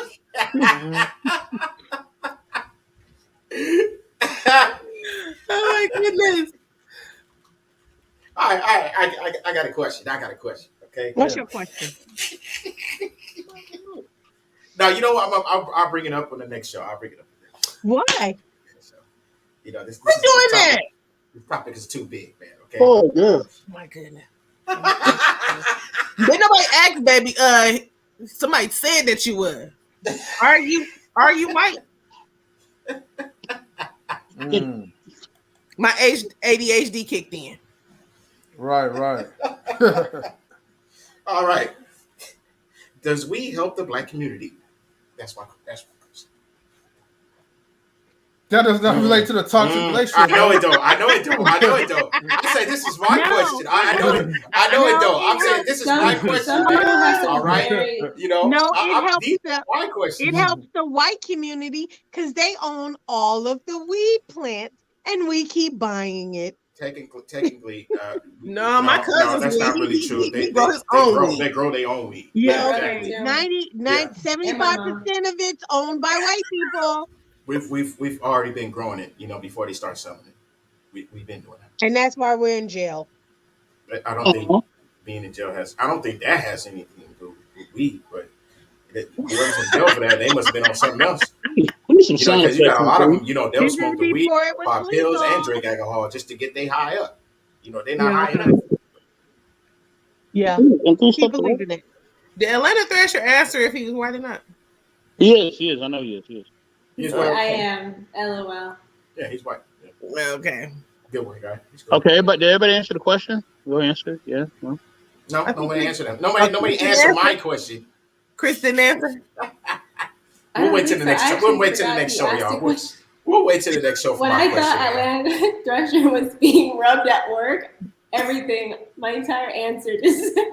Wait, hold on. Not rub. Got a question real quick. I know, but I thought it said rubbed. Right. Hold on, I gotta read this chat real quick. Platonic relationships, frenemies are toxic. It's emotional trauma reintroduced each time the United States in the same physical location. Each time united in the same physical location. Oh, yeah, Kevin, I thought you were trying to say United States. Okay, each time united in the same physical location, be mentally well by respecting one another's boundaries. Yes. If somebody's toxic, I don't do the frenemies thing. Either we enemies or black people are so consumed by weed. Yeah. Oh, and she said Atlanta Thrasher. Right. I'm with you. That was a broad statement. She said. I don't want nobody to answer the weed question. I'll just wait till the next time. Next rub in my house. Easy. It's a rack of ribs. Wow. Okay. Okay. So that was not what I thought he was gonna say. The only thing that got rubbed in his house. That was not the end of the sentence that I saw. She said, She said, I'm having a blast. Oh, he said I'm having a blast. Man, that's what's up, man. Hey, everybody, thanks for the likes, chat. Shoot, we're already at the 3 hour mark. I gotta get rolling. But let me go ahead and shout outs to everybody's social media. First shout outs to Caprice for tuning in. Shout outs to everybody in the chat, especially Atlanta Thrasher, King G. He came to thrash. Yeah, even Dawn came in the chat until I said something. Then she came up on a live stream and she was like, "Yo, keep that same energy." Shout out to K Marion. Yeah, he said, "I haven't laughed this much in weeks. Love this place." And she said, "Sorry, I'm late." Yeah, it's okay though. We forgive you. Great show, panel. Yeah, and the high value nurse says, "Great show, panel. Thank you so much. Thank you. With that being said, right. I am going to highlight meeny, money. I'm gonna highlight the Sisters Keeper. Go ahead, say something. Yeah. Shout out to yourselves. I'm consuming, not producing. My name's Danielle. You can find me on YouTube at My Sister's Keeper, or on Instagram at Fly Nurse Mom Wife, or here on Knowledge and Relationships on Saturdays and Thursdays and Mondays, because I love it here. Yeah. And I'm selling banana puddings. I gotta keep putting that out there because it's getting closer to the holiday. Yeah, banana pudding. And Kris always be telling me to promote my banana puddings because he loves them. He told me it's like crack. So the holidays are coming. Hit me up for banana pudding. Yes. Yeah, so cheese cobbler too. Yeah, sure. Cheese cobbler too. Mm-hmm. It's homemade crust and everything. It'd be so good. Yeah, shout out to that, that cocaine delicacies though. We know you be putting that crack up in there, right? For addiction purposes. You better send something to Amazon. I'm telling you, freeze. I don't know how you do it, but put it get the dry ice or something. Dang, so many comments, but I'll get to the comments in a minute though, y'all. Nanners. Oh, Colin, what's up, Colin? My boy Colin in the building. What's going on? No, Colin, let's go. No. I can make apple cobbler. Look, no, say hi to Colin in Colin's voice though. Please do his voice. Oh yeah, so Me or you? M3. You know what? M3. Oh man, dude, my you gotta do his voice. All right. Just for the people, right? Yum. Yeah. He says apple cobbler. Yum. I can't even do it right because my voice is all like, guys, apple cobbler, yummy. Yes. Thank you. He said, heck yeah. And then TNT, yes, right? My blood sugar just I want to I'm done, man. I've been doing all this laughing, smiling, man. Colin's like, I want to come to the show so I can tell you guys about my day. I got to tell you guys about my day. Man, we're going to have to say that another time. We got to wrap it up, unfortunately. And I gotta highlight. I'm gonna highlight Queen. Okay, Forever 2K21 until next year. That's right. Then it's 22, baby. Yeah, 2022. Yeah. You can reach me at Instagram, Queen Forever 2K21. You can see me here. You may see me over there, but whatever. I'll come speak my piece and I'm out. Okay. You out. You out of here. Okay, like 5. Okay. All right. Let's see. Then we have the Kris, the Bloomin' Ebony. The Bloomin' Ebony. Yes. My bad. Let me go ahead and remove the banner. Gosh, I'm tripping. All right. My bad, y'all. Hi, my name is Kris. I have a YouTube channel called The Blooming Ebony, which I abandoned for the last 2 weeks, but I am coming back on Friday. Fingers crossed for sure, Saturday and Sunday, and then hopefully every day after that. I have a new series for you all that I'm planning out for Fridays, so you can look forward to that. I'm not going to tell you what it is just yet. You have to tune in to see. But The Blooming Ebony on YouTube and also Blooming Ebony on Instagram as well. And don't forget to like, comment, and subscribe to Knowledge Relationships. Yay! Thank you. And read that comment. I know, Colin. I love you love from me you some too. Queen. I know. literally love I me know. some Queen. Thank you. Queen's like his best big advice friend. you Yeah. ever gave me. He said he don't talk that slow, Eddie. Hey, Colin, I got you. Yeah. I'll play I it. love I'm me messing some with you. Queen. And Kashina says, you know, Kris, you could read that for me if you don't mind, please. Colin Mitchell. We can't forget about Colin. Shout out to TAT, that the Atlanta Thrasher, and Colin Mitchell in the chat. I was starting to wonder if they were the same person. Colin was MIA for a while, but TAT is here to stay. You know, Colin, hold on, man. Colin got to take care of some business, man. You know, Colin just got a lot of things to tighten up right now. You know, he'll get back to the show. Remember, he was on his bar date, so that's Colin, why we haven't. exactly. That's why we haven't heard from him for like at least a week or two. So you got to tell us about that night. You got to tell us. Yeah, you know what? When Yo, we're gonna have like the Colin show, man. I'm telling you, at least like once every 2 weeks or something like that. I don't know. We're gonna catch up with you about that next time, Colin. Okay, and so next, right? We're gonna highlight DJ Eddie King. Yeah. You know what it is? Yeah. Look, check this out. Look. You can find me on YouTube at DJ Eddie King. You can find me on Instagram, djeddie.king. Well, no, dj.eddie.king. And shout out to everybody that's on the chat room right now. Shout out to everybody in the chat room. Yeah. Oh, best in the world in the building. M3 in the building. First Lady hitting the building. And shout out to First Lady Tammy. She's not here right now, but you know, she probably went and do some teacher stuff. Let me read the last comment. Okay, Carl Mitchell. I hope I didn't make you look bad, being confused and all. LL Colin says, Queen, my friend, I was thirsty. It's time to focus on me. Laugh my ass off. And I was down bad. We focusing on me now. Okay. Listen. I told you. I told you. I'm thirsty. I told you. Yeah. He said Queen. He didn't say DJ Eddie. Yeah, he's thirsty for that Coca-Cola, man. I told you. Queen. He All said right? Queen. I know he said Queen. Okay, I can see that. See, DJ A was being your spokesperson. That's where I was trying to help you out. Yeah, but speaking of spokesperson, right? You gotta give a shout out to our beloved network manager, best in the world. 84 / Mr. Hall of Fame. Yes. Brooklyn, baby. Shots fired. I told you, say what up. Know what I mean? So, shout out to thank you for joining the Knowledge and Relationship Experience. Truly appreciate y'all coming on. Number one, let me give the thanks to the comments, man. Thank y'all for everybody in the comment section. Atlanta Thrasher, what's going on, man? That's my dude right there. Atlanta Thrasher, what's going on, my brother? My soul brother, yes, sir. Shout out to to Colin Mitchell, shout out to him, shout out to K Marion. You know what I mean? Shout out to Gator Girl. Gator Girl, where you at, girl? You wasn't on there tonight. You gotta see you. What's going on? Come on back, girl.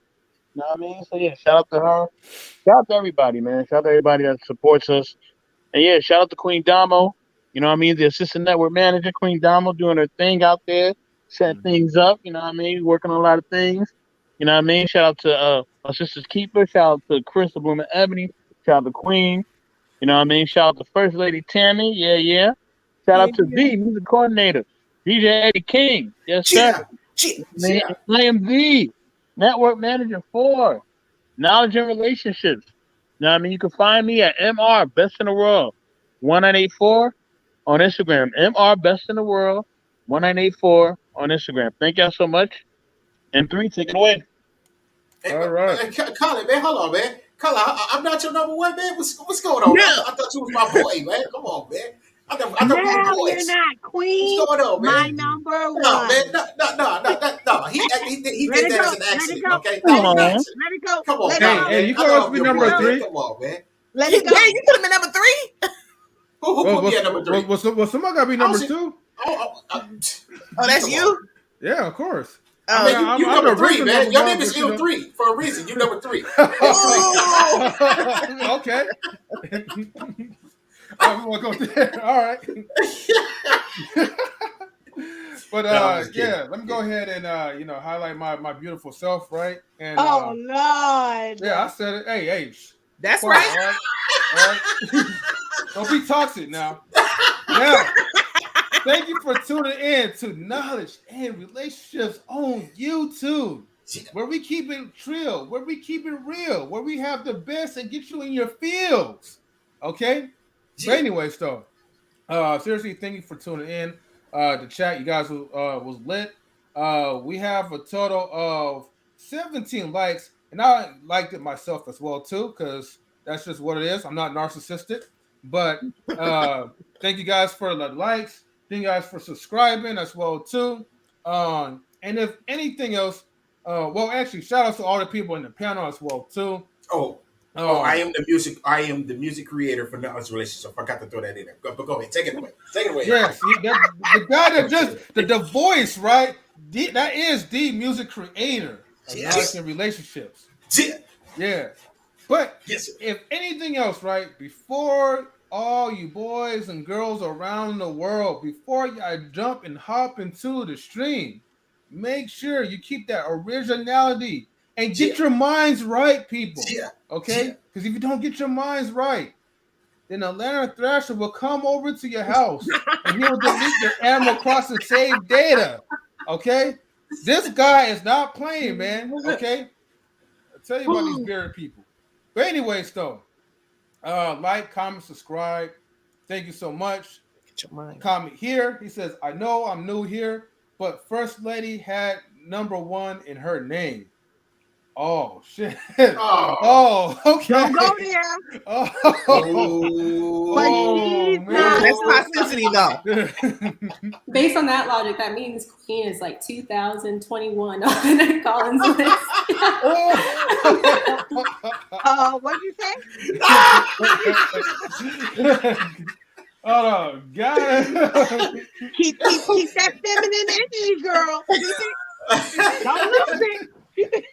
That I'll freaking delete it. But you know what? 2021, 2026, I'm still the queen. Don't matter. And college #1. But it is a queen dog. Queen was the first I've seen the word queen on her post. My sister's keeper. Okay. So it's best number 84. Yeah, right he is. He's number 84. Thank you. He got the jersey and all that. So I'm just letting y'all know. Thank you. Okay. Well, with that being said, right, we are out, everyone. Later. You know. Nah. Oh wait, another comment. No.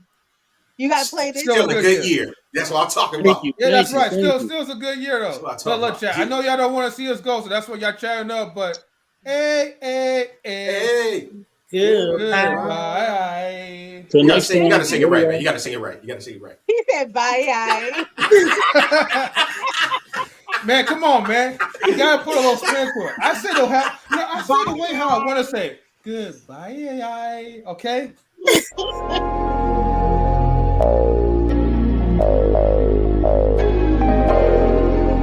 DJ.